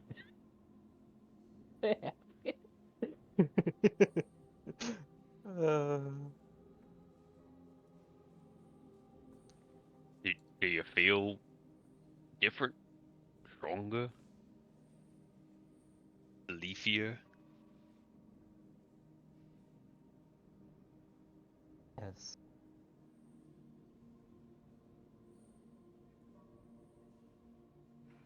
Sorry, I'm just reading it. Oh, I like this. Yeah, it feels good.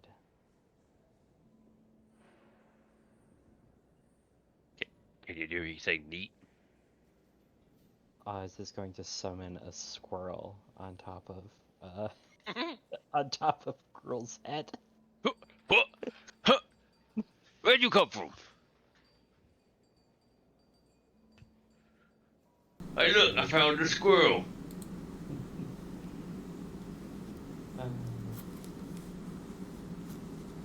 So Teddy, Are these orbs anything? no. Okay. Teddy and Oz, while the rest of them are examining this crystal heart, the two of you are having a conversation. What's going on? It's Baxy's preaching to Teddy. No, Pretty much.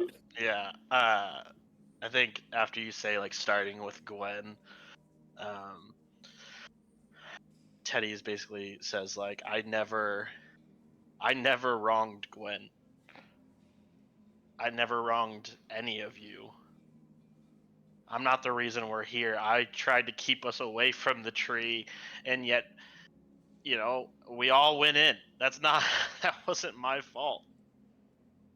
I I didn't I can't control whatever this tree did to me. I can't control what it did to you, what you saw, what Wiggum saw, what anyone saw, or what happened to Gwen. I don't know why I aged. I don't know why Gwen is dead. I I didn't do any of that. So the fact that you think I wronged Gwen in any way is just not true.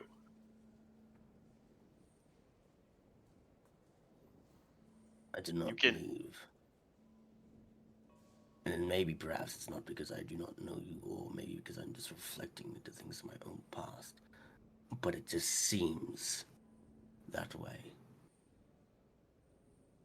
You may call that a foolish thing to think. But there is undoubtedly a darkness that surrounds you. The power that gives you this is not. And he just looks down at the coffin. Not the way to go. I understand that is what you brought you up. I understand it's part of your life. I understand that you think your fate is sealed, but we can change any fate. That is the whole point of living. It took my wife to show me that path, just a brink of light in my life. It changed everything. I know you've gone through a lot, and I know you think I'm just some kid. But you have no idea what I understand, or what I think, or what I've been through. You see my powers and what I use them for. You just see the darkness and not all the good that the darkness has done.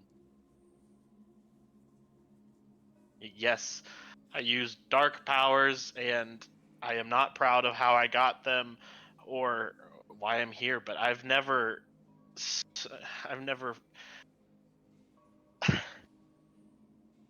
just you just don't just maybe you won't ever understand. I don't know. I understand. I understand that the fate of the world seems like it's in your hand, and it might literally be. You hide these certain responsibilities with jovial actions, jokes, and laughter. I see in your eyes the pain that you have felt and what you live with because we all experience it. This whole group is fucked up, Teddy. I understand you have to make decisions that you think is right in the moment, but I cannot stand by when I see someone that I place my trust in firstly walk down a path of darkness. And you may think it is the only way that you can walk, but there is not. There is always another way. You just fail to look because you take the easiest path because they lay it out in front of you. You can deny that. I'll tell you now, I no longer will be darkness. Be an ally to darkness, I should say. I forbode the church's way, and I chose to walk in the light, even if it means facing the consequences of my past actions. For only through true repentance can I find the peace, and perhaps in time rebuild the broken fragments of my soul.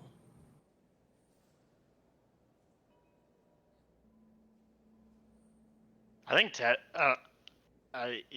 don't know. I think Teddy's like, in a way, just like upset and confused on where this is coming um,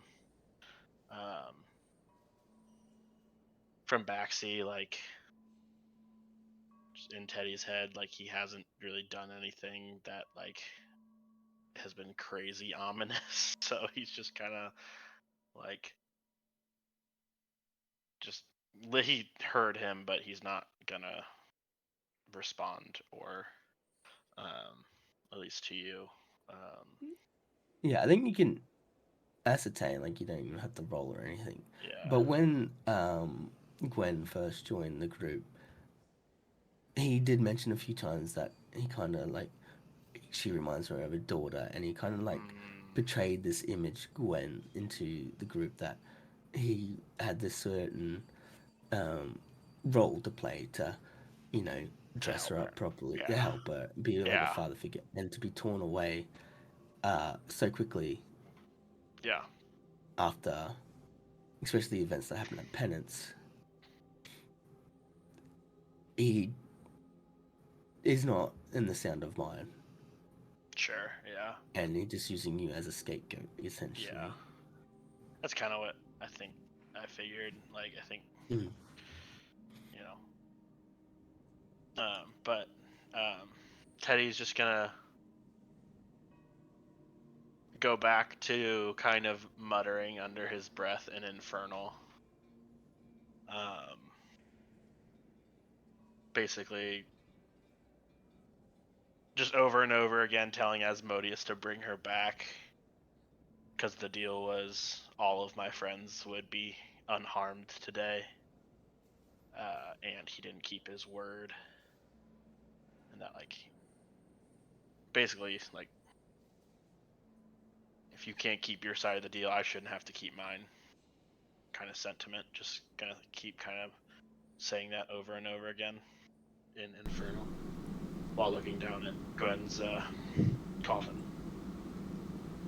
And Teddy, after a while, you keep saying it, and you know that Asmodeus is choosing not to acknowledge you.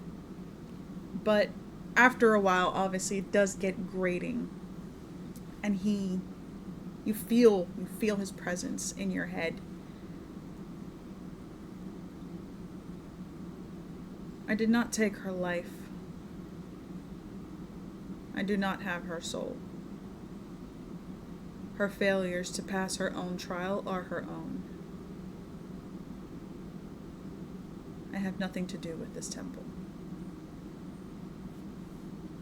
Who does? That I do not know.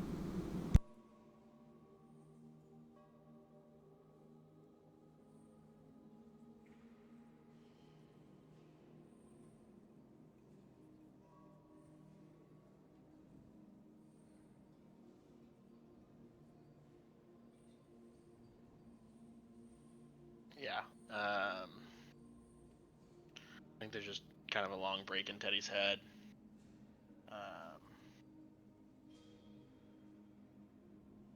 And he's just not gonna respond to Asmodeus and kind of just join the group.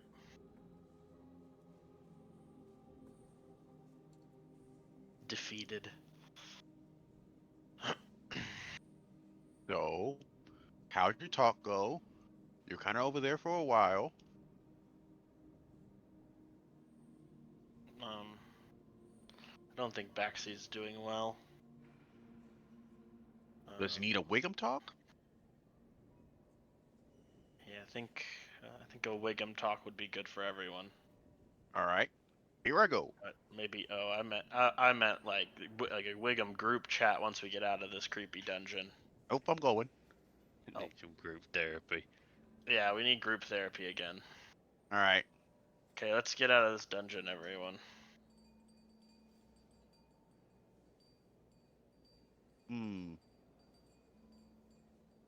Who has the body?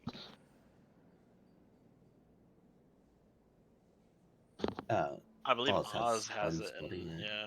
Hey, Oz. Hey. Come over here. Hey. Hey, you. Hey, guy. Hey, fine guy. Oh,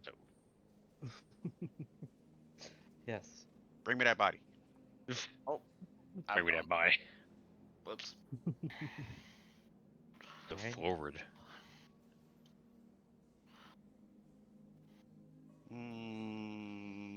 Hey, Maple's here.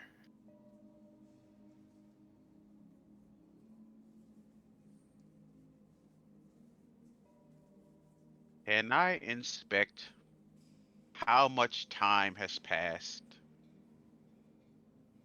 from her passing to now?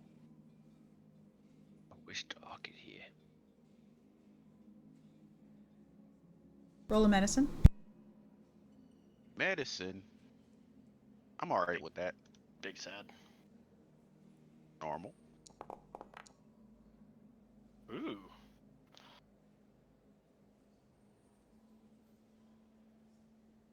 $27.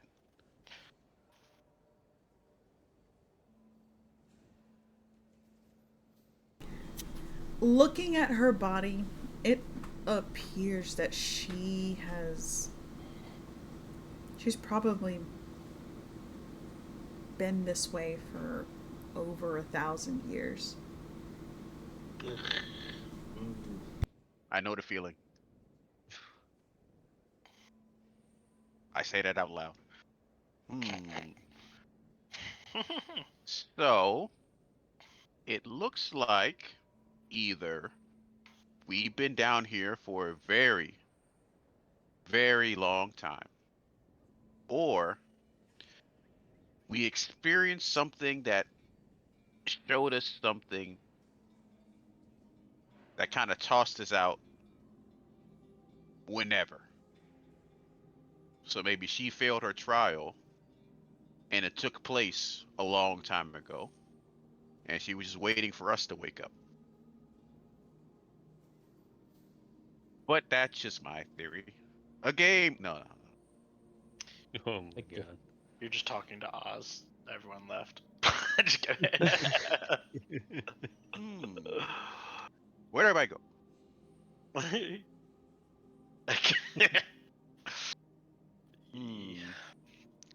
Well, let's go find everyone else.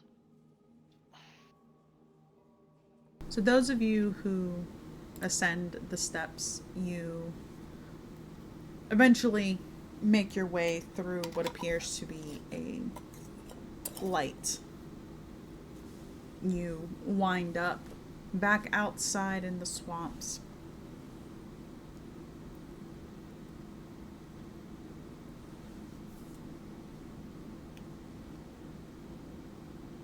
Nothing seems to have changed. The battle that you have fought appears fresh.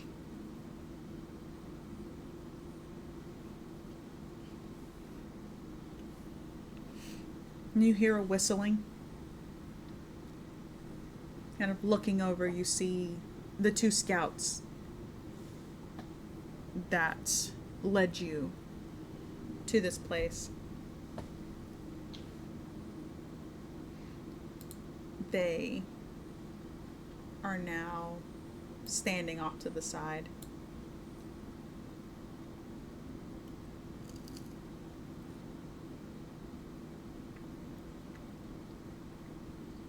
Decided to take a nap in the tree.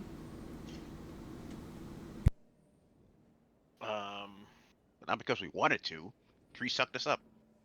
Yeah, it's super comfortable in there. You should definitely go and touch it. Tay casts command on one of them to just Oh my god. walk away. And I hope that the other one would just be like, what? And follow him. It's like, go home, basically.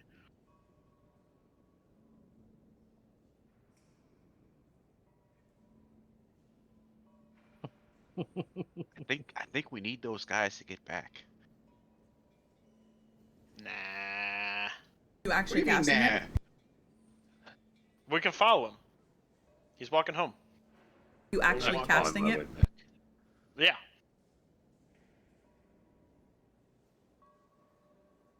Is there a save? It is. Wisdom. Yeah. Wisdom. Wisdom. It's a 16. The 16 wisdom. I'm out of sweet tea. So Big sad. you cast command on one of them. You give him instructions to head home, and he kind of shrugs, looks over at his friend. Let's go. You don't gotta worry about them. And he turns and walks off, and the other guys. Oh, but I. Oh, all right. Bye. And he starts to run after the other guy. Teddy's just gonna follow them at a distance. While Teddy is away from the group, Oz is finally going to let everyone know that he believes Sally is working for Asmodeus.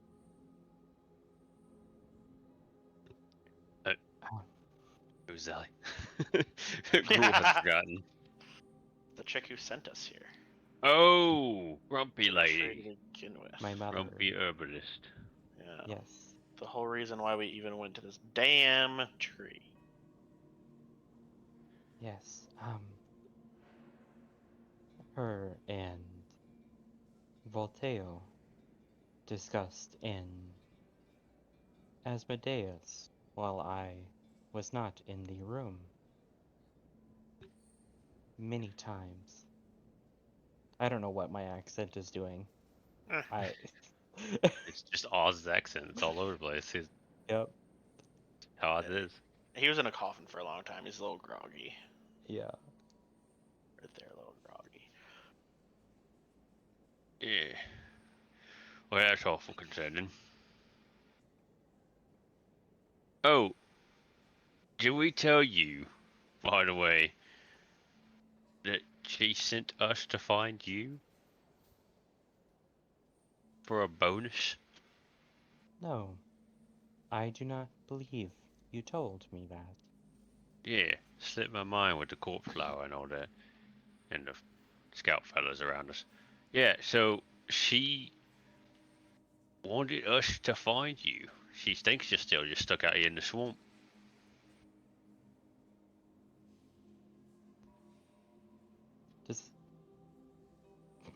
Does Oz believe that? I don't know if that's the right way to phrase that, but Does he believe Gruel? Why wouldn't not he? not Gruel. that Sally still thinks he's out in the swamp. Because there was a wanted poster for Oz. Specifically. For what he did.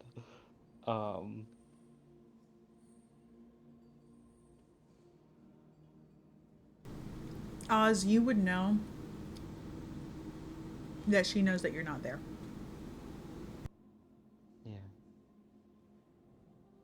That is concerning, considering she knows I escaped.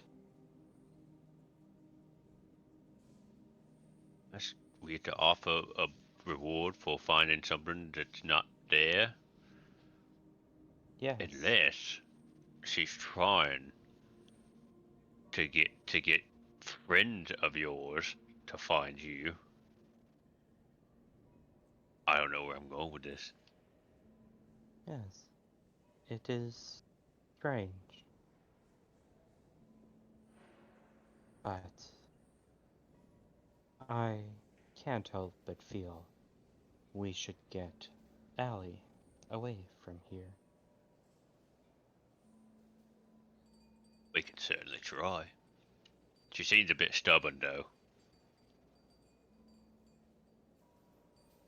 I just realized I named a character Zally and another one Allie. Thought you did that on purpose.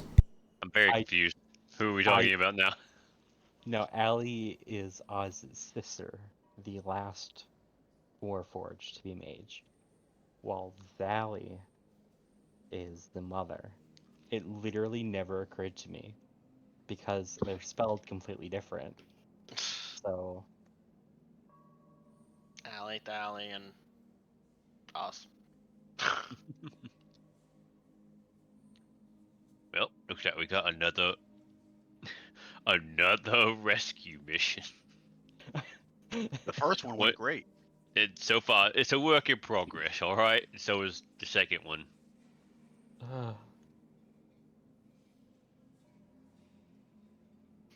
Well,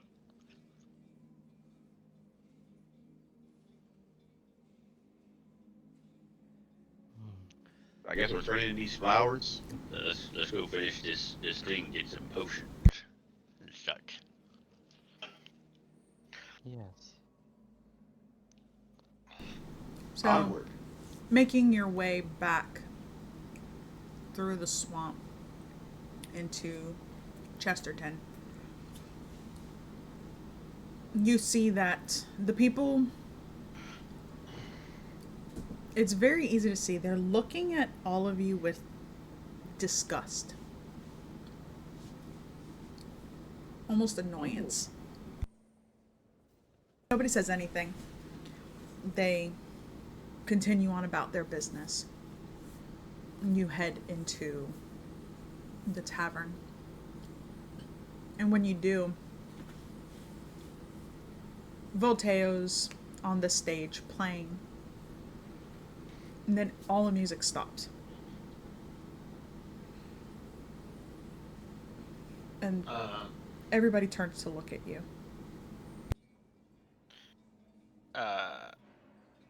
I think Teddy grabbed one of the flowers, so he's just gonna walk up to the You can have bar. all the flowers.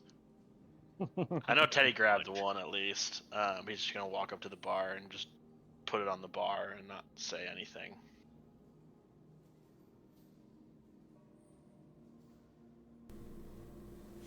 Zally approaches.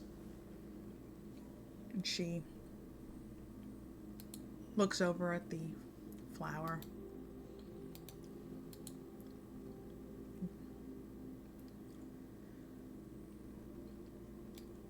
Apparently, you're all not complete idiots. Alright. You held up your end of the deal. I guess I can hold up mine.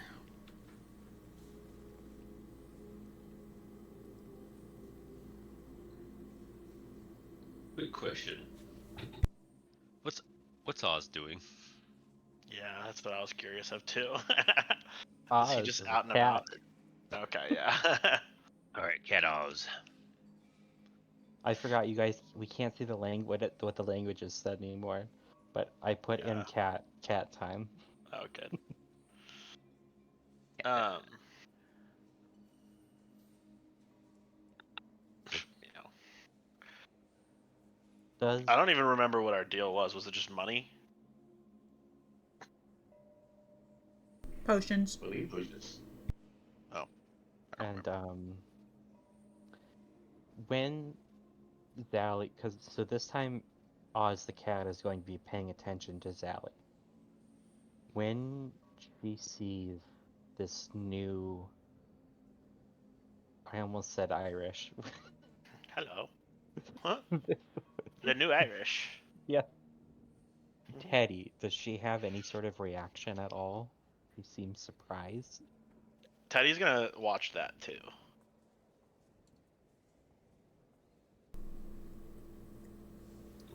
She looks at the flower, looks back at the rest of you. And you see her gaze kind of wander over Teddy a couple of times. But she doesn't try to show any emotion. Okay. She doesn't try to, or she doesn't. She doesn't try to. But you can tell from the way that she continues to glance at you, there's this almost like a wonder. Oz, you're very familiar with this look in her eyes. Sort of like when she completes a Warforged, sort of that That sort of look? Yes. Okay. I mean, Oh, Teddy's shit. just gonna take that as she doesn't know. She didn't know going in that this weird time thing could happen.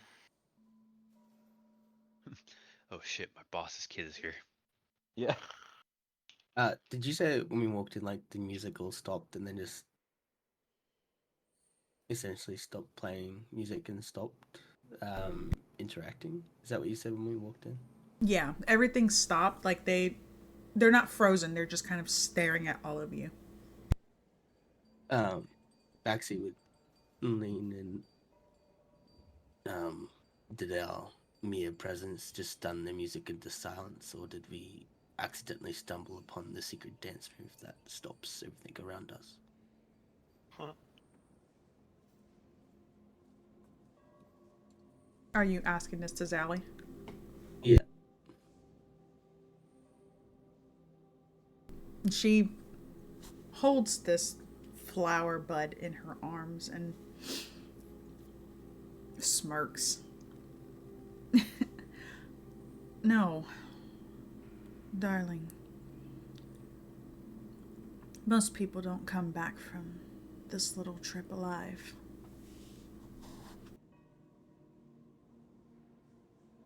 I'm pretty sure we said this before, but we're not like most people.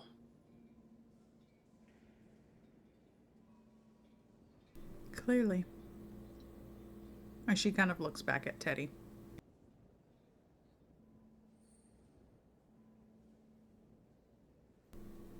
We Well, got what you wanted, now give us what we want, and we'll leave you alone. right. And she sets the gold and the potions aside.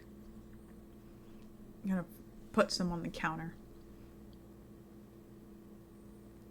If you all need a place to rest, we have many available. I can assure you that you'll find no greater hospitality in anywhere of Aes'Taldon than you will in Chesterton.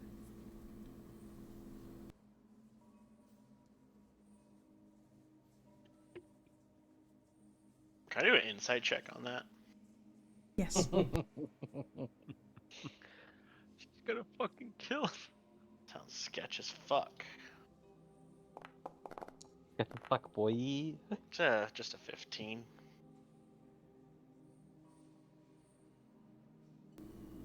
You can hear there's some kind of inflection in her tone, but you're not entirely certain if it's excitement or sketchiness.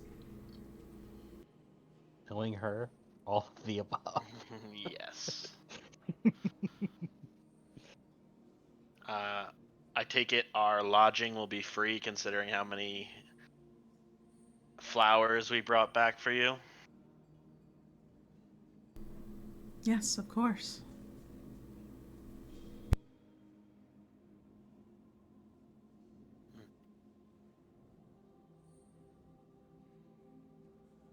That sounds just fine.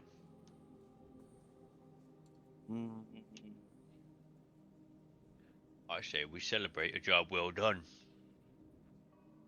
Hail! He'll hold his hand up. I think we have to attend to some business first, Gruel. And I kind of like eye the bag of holding that has Gwen's remains in it. Oh.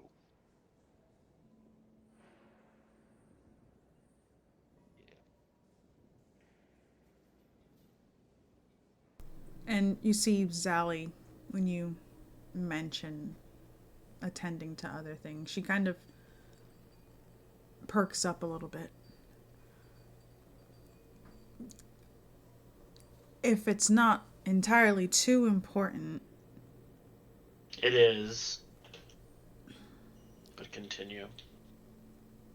And Oz, you notice as Teddy speaks, she almost seems a little hesitant to respond.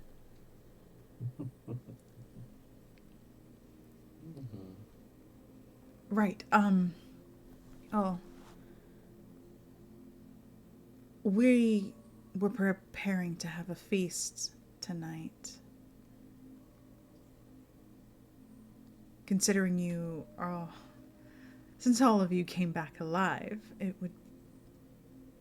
would be nice to have guests, outsiders, join us. We usually close the walls to Chesterton for such an event. Though, if you are all insisting that you leave, by all means. But do know you are, of course, welcome back here anytime.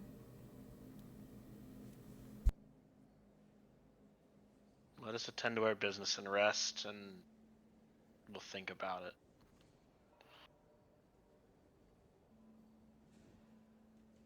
And I look at like Gruel and not Diesel, Gruel and Baxi, see if they're down with that. Gruel. And Wiggum, I guess. But Gruel Nah. will nod his head. Yeah, definitely not Oz because he's a cat. Is there a place with a nice view here in Chesterton? Open area, maybe.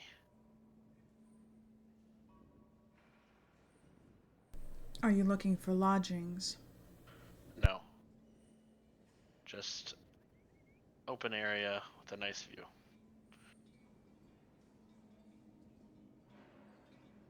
Then, yes. If you... She kind of gestures over towards the west. You exit that way. We have managed to cultivate some very lovely plants in the area, flowers and the like. The sun sets. It's almost heavenly.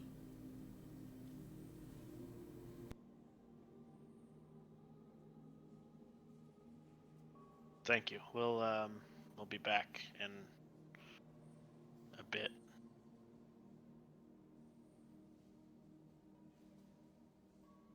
And she nods.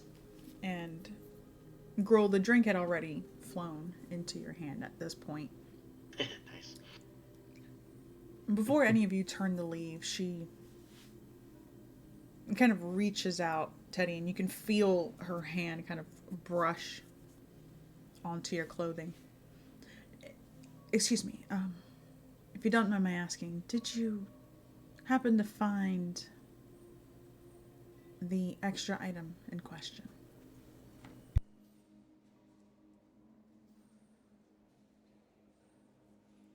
You mean the Warforged that you told us about? There were hundreds. There was no way of knowing which one you wanted. Right. Well, thank you. Thank you regardless.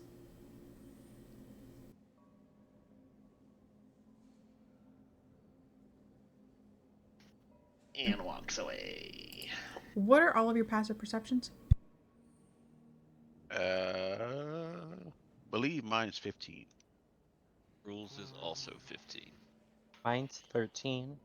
But I did want to do a quick insight check on her while she's talking to Who's Oz riding on? Yeah. Gruel. All right, cool. Gruel's still Per there. usual. Go get Gruel the the orc transport. True. Oh damn it! Teddy's not small anymore. He's not. He's probably. I don't know. We're tiefling heights. I should probably look this stuff up. Medium. I was They're gonna say probably humanoid. medium. Yeah, Yeah. so medium. You're a good 5'7". 6. Nah, just kidding. No, you're still the same height. Just older? Oh no. Older, you never got taller. You just look more mature. That'd be tragic if that were actually true. Nah, he's taller. Buffer. Anyway. 40-year. Hey yo. What is this feeling? Damn, puberty hit you like a Did truck. did anyone see something specific with their passive perceptions? Or catch anything? Oh my goodness. So as you are all heading out,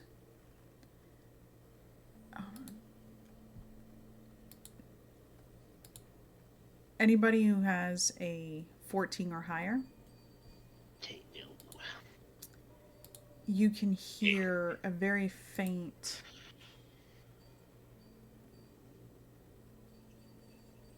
"He has arrived. The time is now." I don't Who like has? that. What? Who said that? Huh? Who said that? Huh?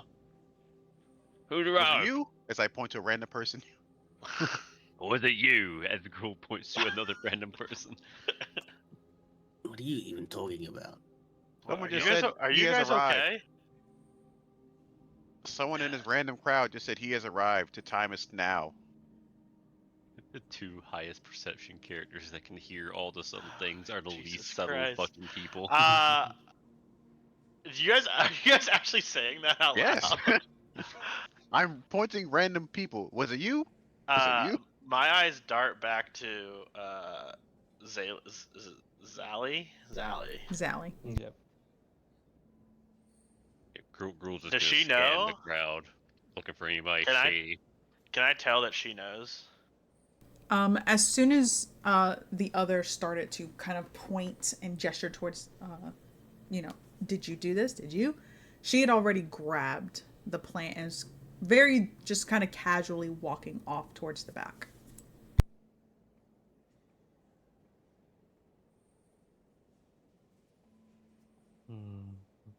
I guess it was no one. Teddy's looking around the entire bar, just trying to see if people are watching him specifically, not other people, Not the orc and the goblin interrogating people. not the normal Baxi people will that just, would like- be looked at. Baxi would just whisper, "Perhaps we can just go to what we're planning on doing and just keep clock." If Was it anyone you? that- Points at Baxi. Yeah, let's Was it you? let's Point at leave. child. Come on, guys, we should go now. Come on. Was it you? Let's go to- Point to let's go child's to- mom. I'm so glad that we didn't do this in penance. Yeah, we should Guys. go to this nice spot to bury the remains. As they're leaving, Gruel will turn around, look back in the bar, and he'll point to his one eye. Like instead of doing like the two fingers to eyes, he just does the one towards his one eye, and then points it back at everyone. Like the "I'm watching you," but with one finger. One eye's watching you. And he walks away. So as you all exit, the door closes behind you. And it does take a moment or two before the music to kind of start up again. Everybody resuming their chatter. Now that you're outside, the people, very, very similar, they just kind of stare. It's kind of a sneer. But nobody approaches, nobody says anything. Eventually, you make your way towards this field of flowers, and as she said, it is absolutely stunning. Oz, you would have known that they would have been attempting to grow such plants in this area, in this swampy terrain, with little to no success. But it seems to have worked now. There are many different types of flowers. Some of them appear to be glowing. Gruel, this almost feels like when you touched the heart. That sensation of running through a field of flowers. Wiggum, as you walk, I forgot I had that. where the stone meets the grass, you feel that warmth, you feel that grass around you.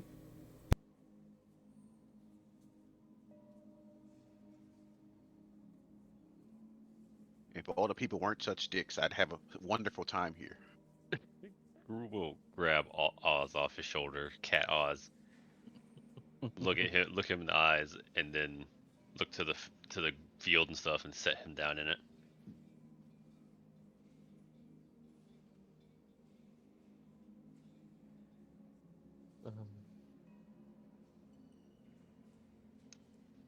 Oz will. Sorry, yawning. Will move in to a hiding spot where he wouldn't be seen, and he'll transform back into his robot form before transforming into. I'm trying to think of an animal. An ocelot. No, let's go with That a is an animal. badger. Say a Let's honey go with a badger. Yeah, a honey badger. Honey badger won't give a shit. To dig a hole. Oh. Okay. Badgers have digging. Yes. Back, But like- she's already digging a hole.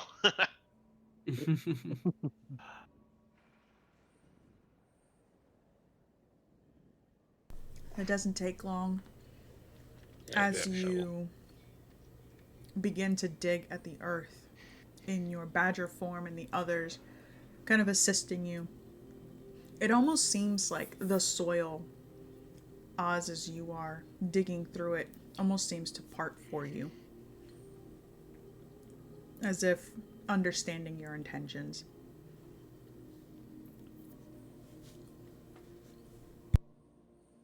Oz is the earth. I am dirt.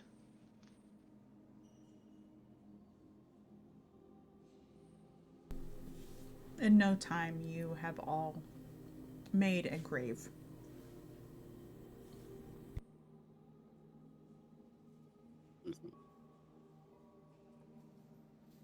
Back to you, take the body and lay it down. And all her belongings and extra stuff we bought for her gets thrown in the grave as well.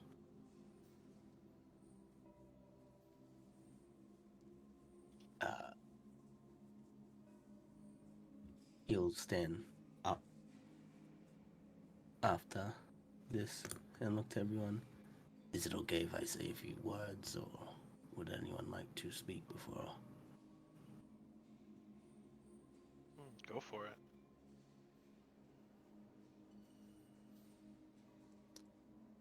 He bows his head ever so slightly.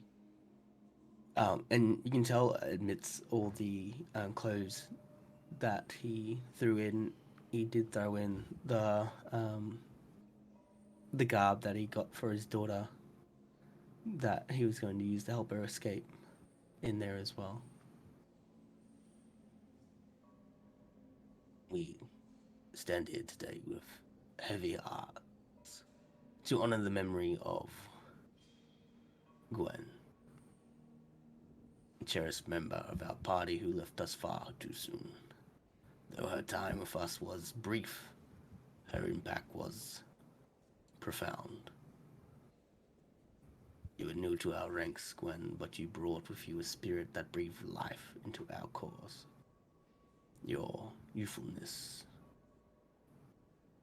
your... At first, and he like laughs when remembering when they first met her. Skeptical, attitude towards us, but you soon brought an infectious energy towards this group. Today, as we lay you to rest, we get the strength from the memories we shared, even though it was very brief. We shall carry your spirit within us and allow it to guide our very step. Your light will illuminate our path, reminding us of the unwavering ideals we fight for. And he stops, looking down from the gaze, and looks up to everyone as if looking for some sort of agreement. We pledge to honor your memory. We will not let your passing be in vain. With renewed purpose, we shall fight harder, push further, and strive to bring justice to a world in need.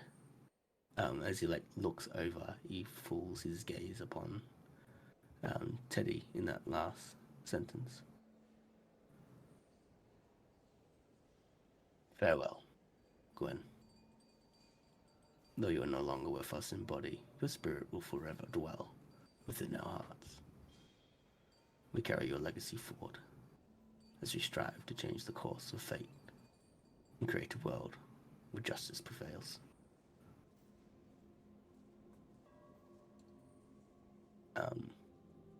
And he kind of steps back.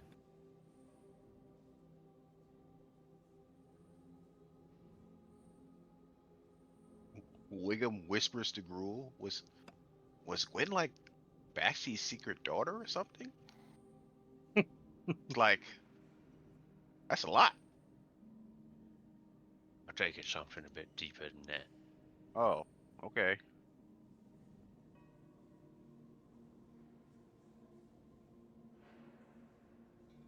Ugh. Wiggum steps up, stretches. Cleric.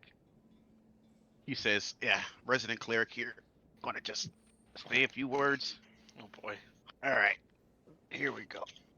Gwen, uh, I'm gonna be honest.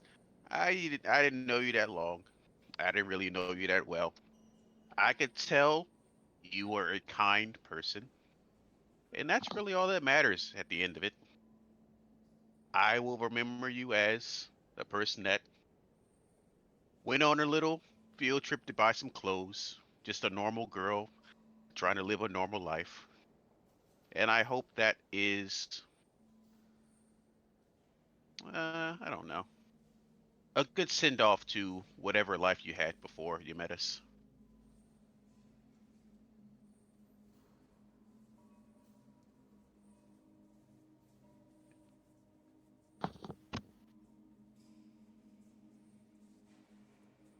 And I hope wherever you end up, if you if you get a life in the next one, or you just don't, hope wherever you end up, you're happy where you end up.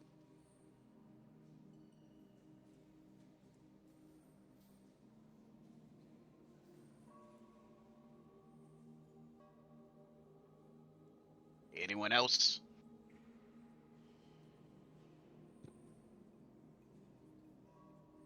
All right.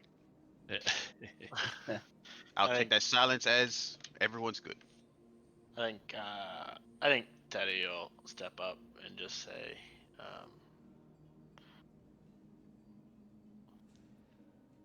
I'm sorry we failed you. I said we would protect you and take care of you, and we couldn't do that. It's the first time I feel like we haven't held up our end of a bargain.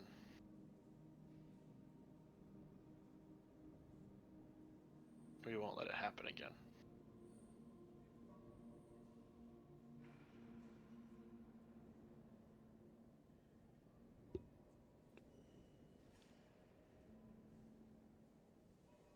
I think in that moment, like Baxi just starts to think about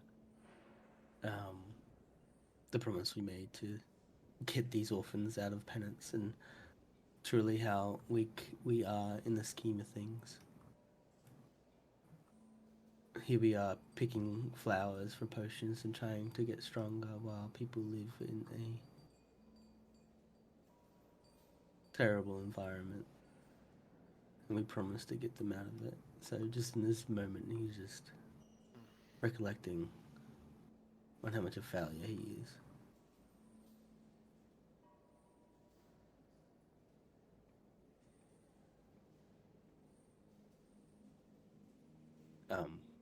But after those words are said, Maxie will start to cover the hole back up. We'll help him recover it, finding some stones and placing them over the top of it.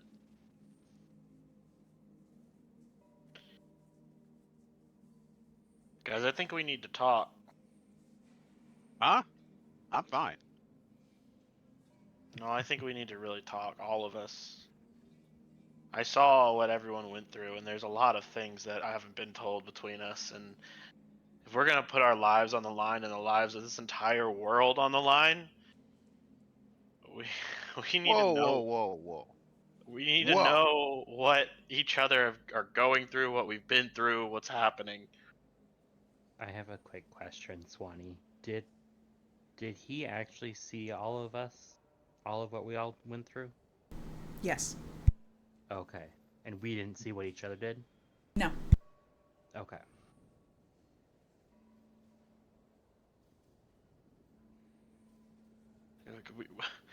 How can we trust each other if we don't even know the first things about each other? All right, We're Teddy. spo- What do you want to know?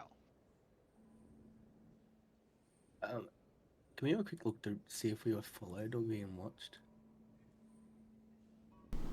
Roll investigation. Investigation or perception? Oh, yeah, perception.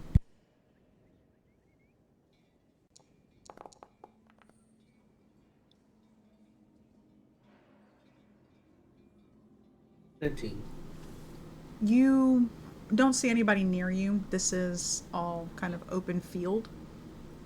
You can see the town behind you. You do see a couple people near the edge of town watching you, but not approaching. And they are actually a good distance away from you. Okay. What'd you say? Like, what do you want to know? Yeah. All right, Teddy. Fine. What do you want to know? I want to know. I want to know about you guys. We've been traveling together, fighting together, risking our lives together. I don't even know. I don't even know where you came from. You know, like, I, I just want to know. You know, we have to be more open with each other. I'm If we're pretty gonna, sure I've been open and honest very first time we ever met.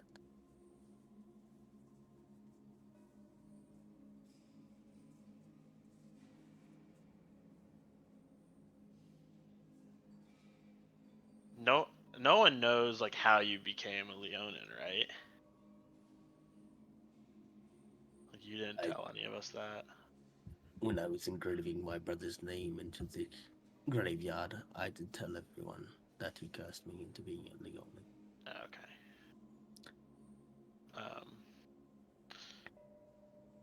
Maybe you have, but not all of us have, and I'm sure there's things in your life that we don't know about. It's just, I don't know. I feel like we hide things from each other for no reason. And I know that I'm gonna need your guys' help a lot. And I don't want to keep secrets from each other. Or feel No like I one's can't. asked me anything. I just kind of been around for the ride. If you want to know, ask. Crazy child person. Fine, Wiggum, what are you? Who are you? Like, All right, all right, all can right. you die? Are you immortal? What? He rubs his hands together. Okay, so I am very, very, 5 varies later, old. I am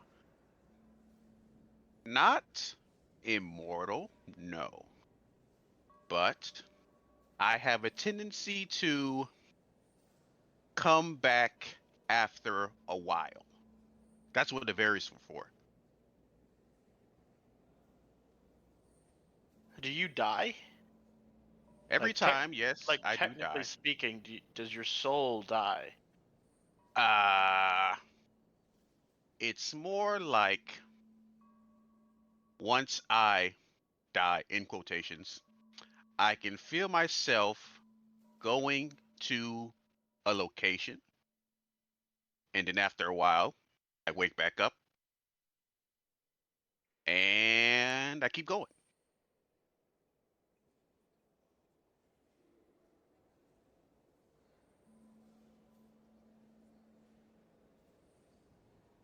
Okay, I don't know that's insane. why, but that's life. No, kind of not normal life. Well, the That's first 500 a years were pretty big. fine. It's the next 500 where it's like, all right, what's going on? So how old are you exactly? Uh, when you pass a certain amount of time, it gets tedious to keep counting. So older than a lot of major cities.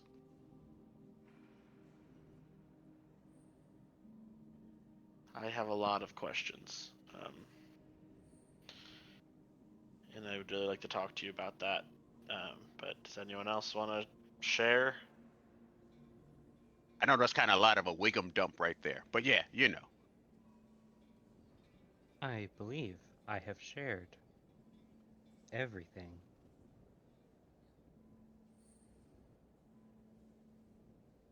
Did we know? We didn't know this was your mom or about your sister or anything Oz, are like you that. back in your form? Oh, yes. And has Oz told us? Was that maybe that happened in the first Wiggum thing that I wasn't at? But has Oz like told people about his past? I thought that was still like shady. First we're hearing about his sister. Yeah. Quote, Robo Yeah. sibling.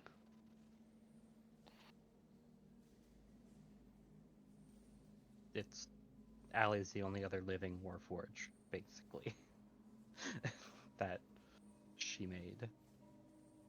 But like before this whole thing, like before, even after the trade, we didn't know.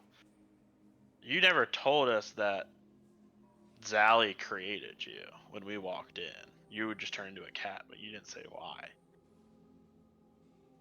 Like you never told us going into this city that it was sketch. Like that you didn't like it. You just turned into a cat and never explained it. Yeah. The cat I refuses to think, right? elaborate. What's up with xylophone? Right? But I saw Zally in your path. So I think that's what Teddy's like questioning about you. Yes, she is my mother. I did not know what it would be like when we got here. it has changed a lot.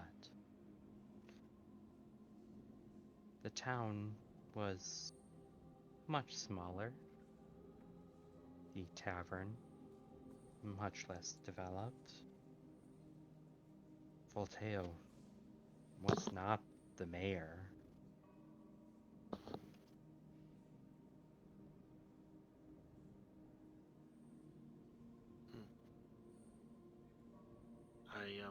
I saw what you had to go through.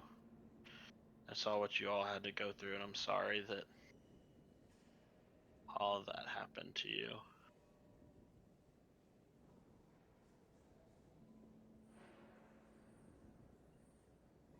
That is life,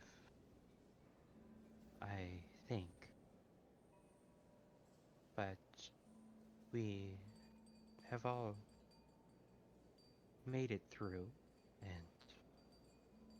we are all here together on the other side. And we have the chance now to help others who are still going through it, I suppose.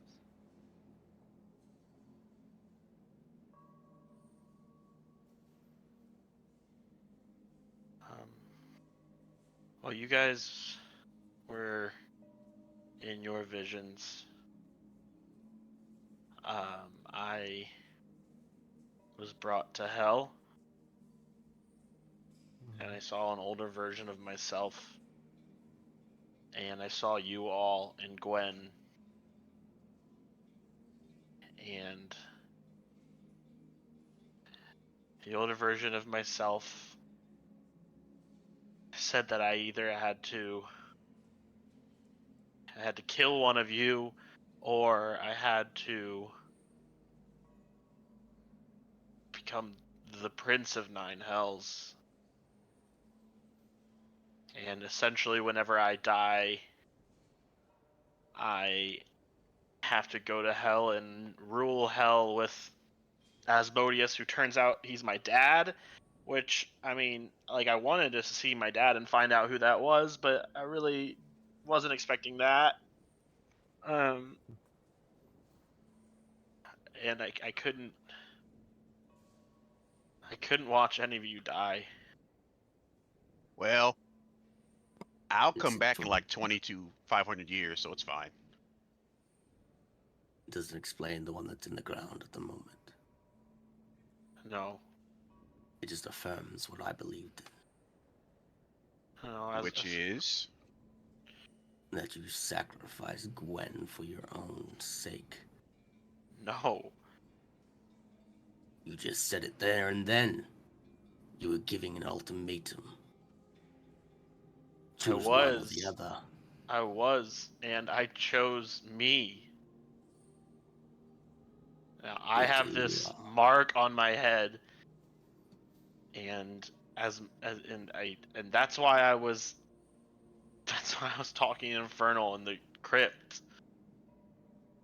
Asmodeus basically made a deal, and then he let Gwen die anyway. You know who Asmodeus is, yes. As you Yes. say, is your father. He is also.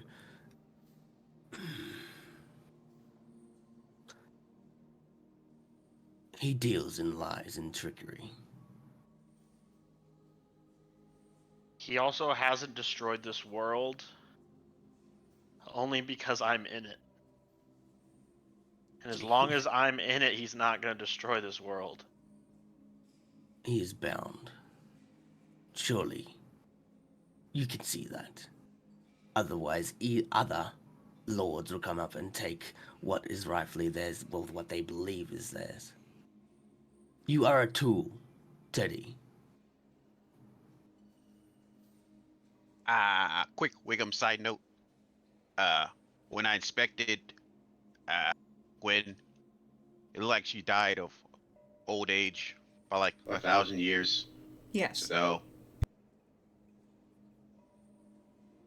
It might have been more the temple did that to her, and not Asmodeus. I don't know if gods can time travel, but you know. All right, continue. Once Look, again, you're just affirming. She dies of old age or whatever you just said. Yet here is Teddy, older than when he once appeared. Well, Baxty, there's this cool thing called people getting bigger when they get older. Exactly.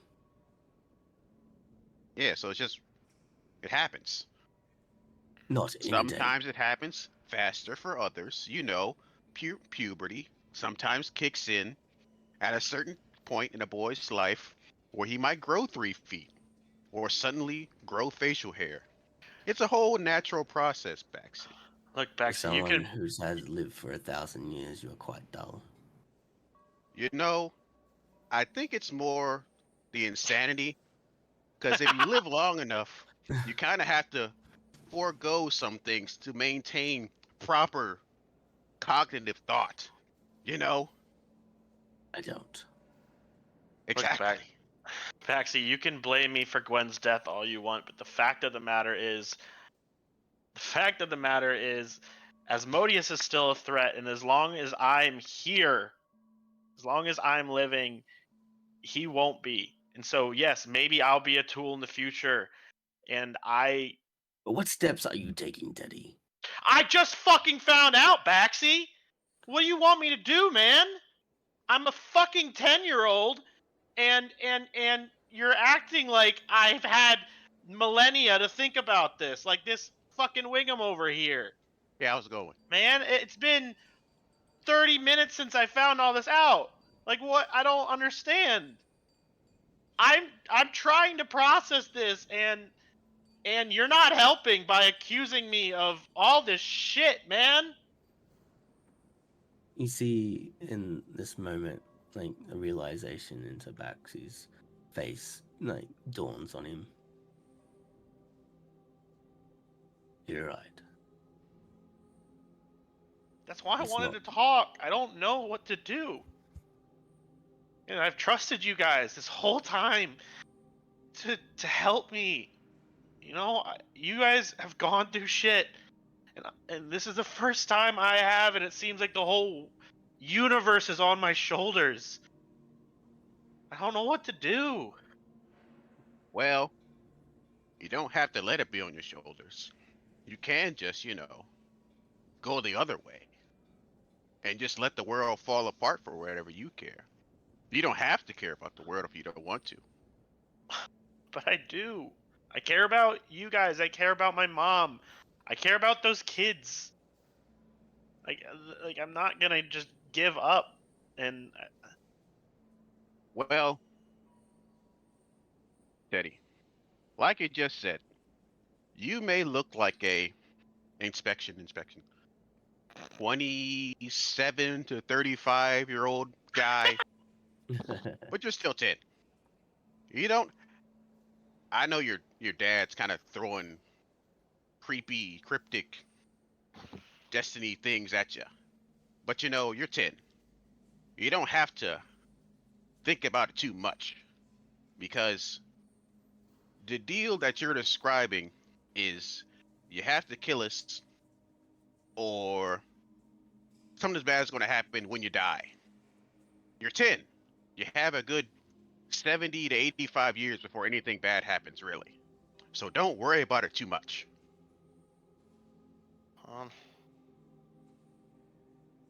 not You're if we go to fine. war with the You're church. fine, small child. You're fine. You don't have to go to war with anyone. Push come to shove, the biggest interaction we're going to have with the church is when we get Baxi's daughter. I think your wife kind of likes where she is right now. So when we get Baxi's daughter out, after that's resolved, we probably have zero to no interacting with the church after that. Unless they start an inquisition, no one expects the Spanish. I don't know.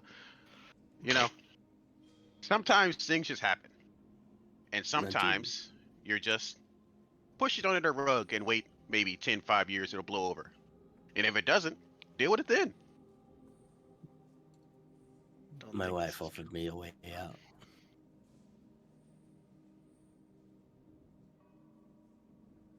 My wife, Demetria, she offered. And what did you choose? what did she offer? She offered a safe place, a solace away from everything, to get me, her, and the family away. Just leave. Is that Yes, enough? Is that ignore the enough world's for you? problems. I'll never let go of this vendetta that I have against my brother. And it's not for the world's sake, it's for all the people's sake, because my wife brought light into my life. And even though she's lost her way through years and years of torture, I need to be the one that stands up. I understand what you're saying, Teddy. I understand what you want, Wiggum. But fate has chosen us. We just need to unravel the tapestry and design a whole new one into our own design.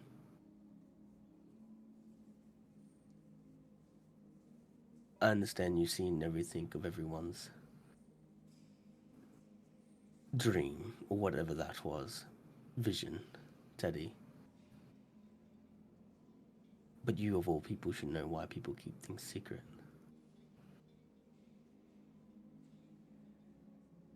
Some people use it as power. Some people try to forget. The ultimatum that you're given by your father, I can tell it hangs heavy over your head, and it only happened moments ago. But you really need to think, is that the only options you have? When we first met, swore an oath to you, and I plan to fulfill it. Asmodeus or not, we are all friends here. Being forced to tell our dirty laundry of the past is not a great way to make friends. So, before you go and ask everyone else for their only information, I believe the only one who hasn't shared is Gruel. Do not be forced. People will open up eventually. Because that's one thing I can be certain in this world. You can't achieve anything by yourself. And I choose to achieve with yous. Ragtag you may be, fate, and my own choosing. I choose to travel with yous. Mistake or no mistake.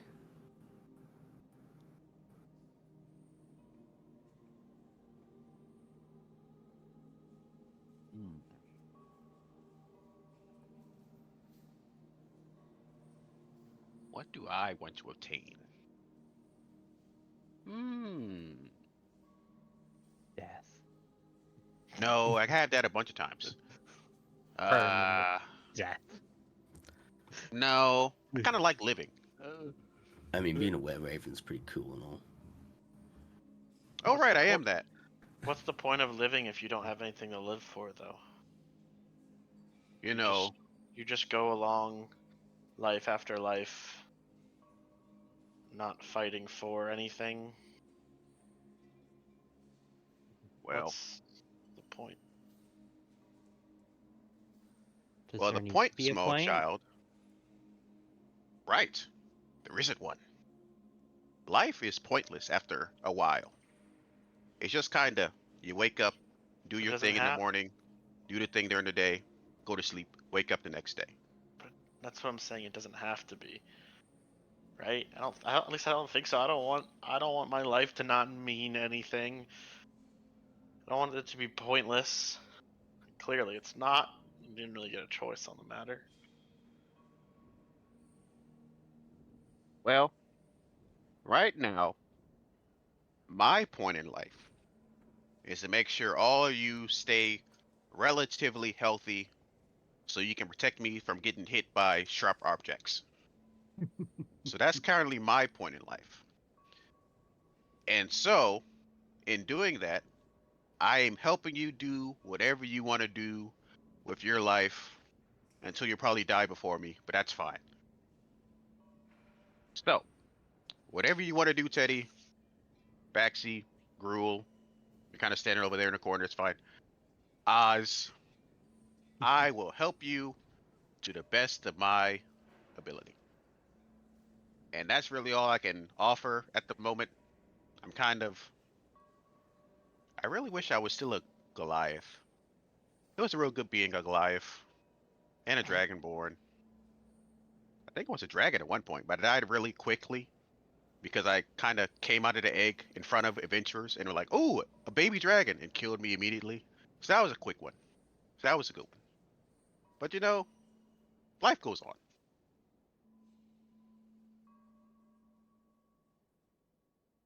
Wiggum is slowly turning into the crazy old man in the corner. Yeah. Holy. Turning into. He'd been that. He is diving into that. But yeah, as Wiggum pulls out a graham cracker and start eating it. Whatever you want to do, I'll help you out.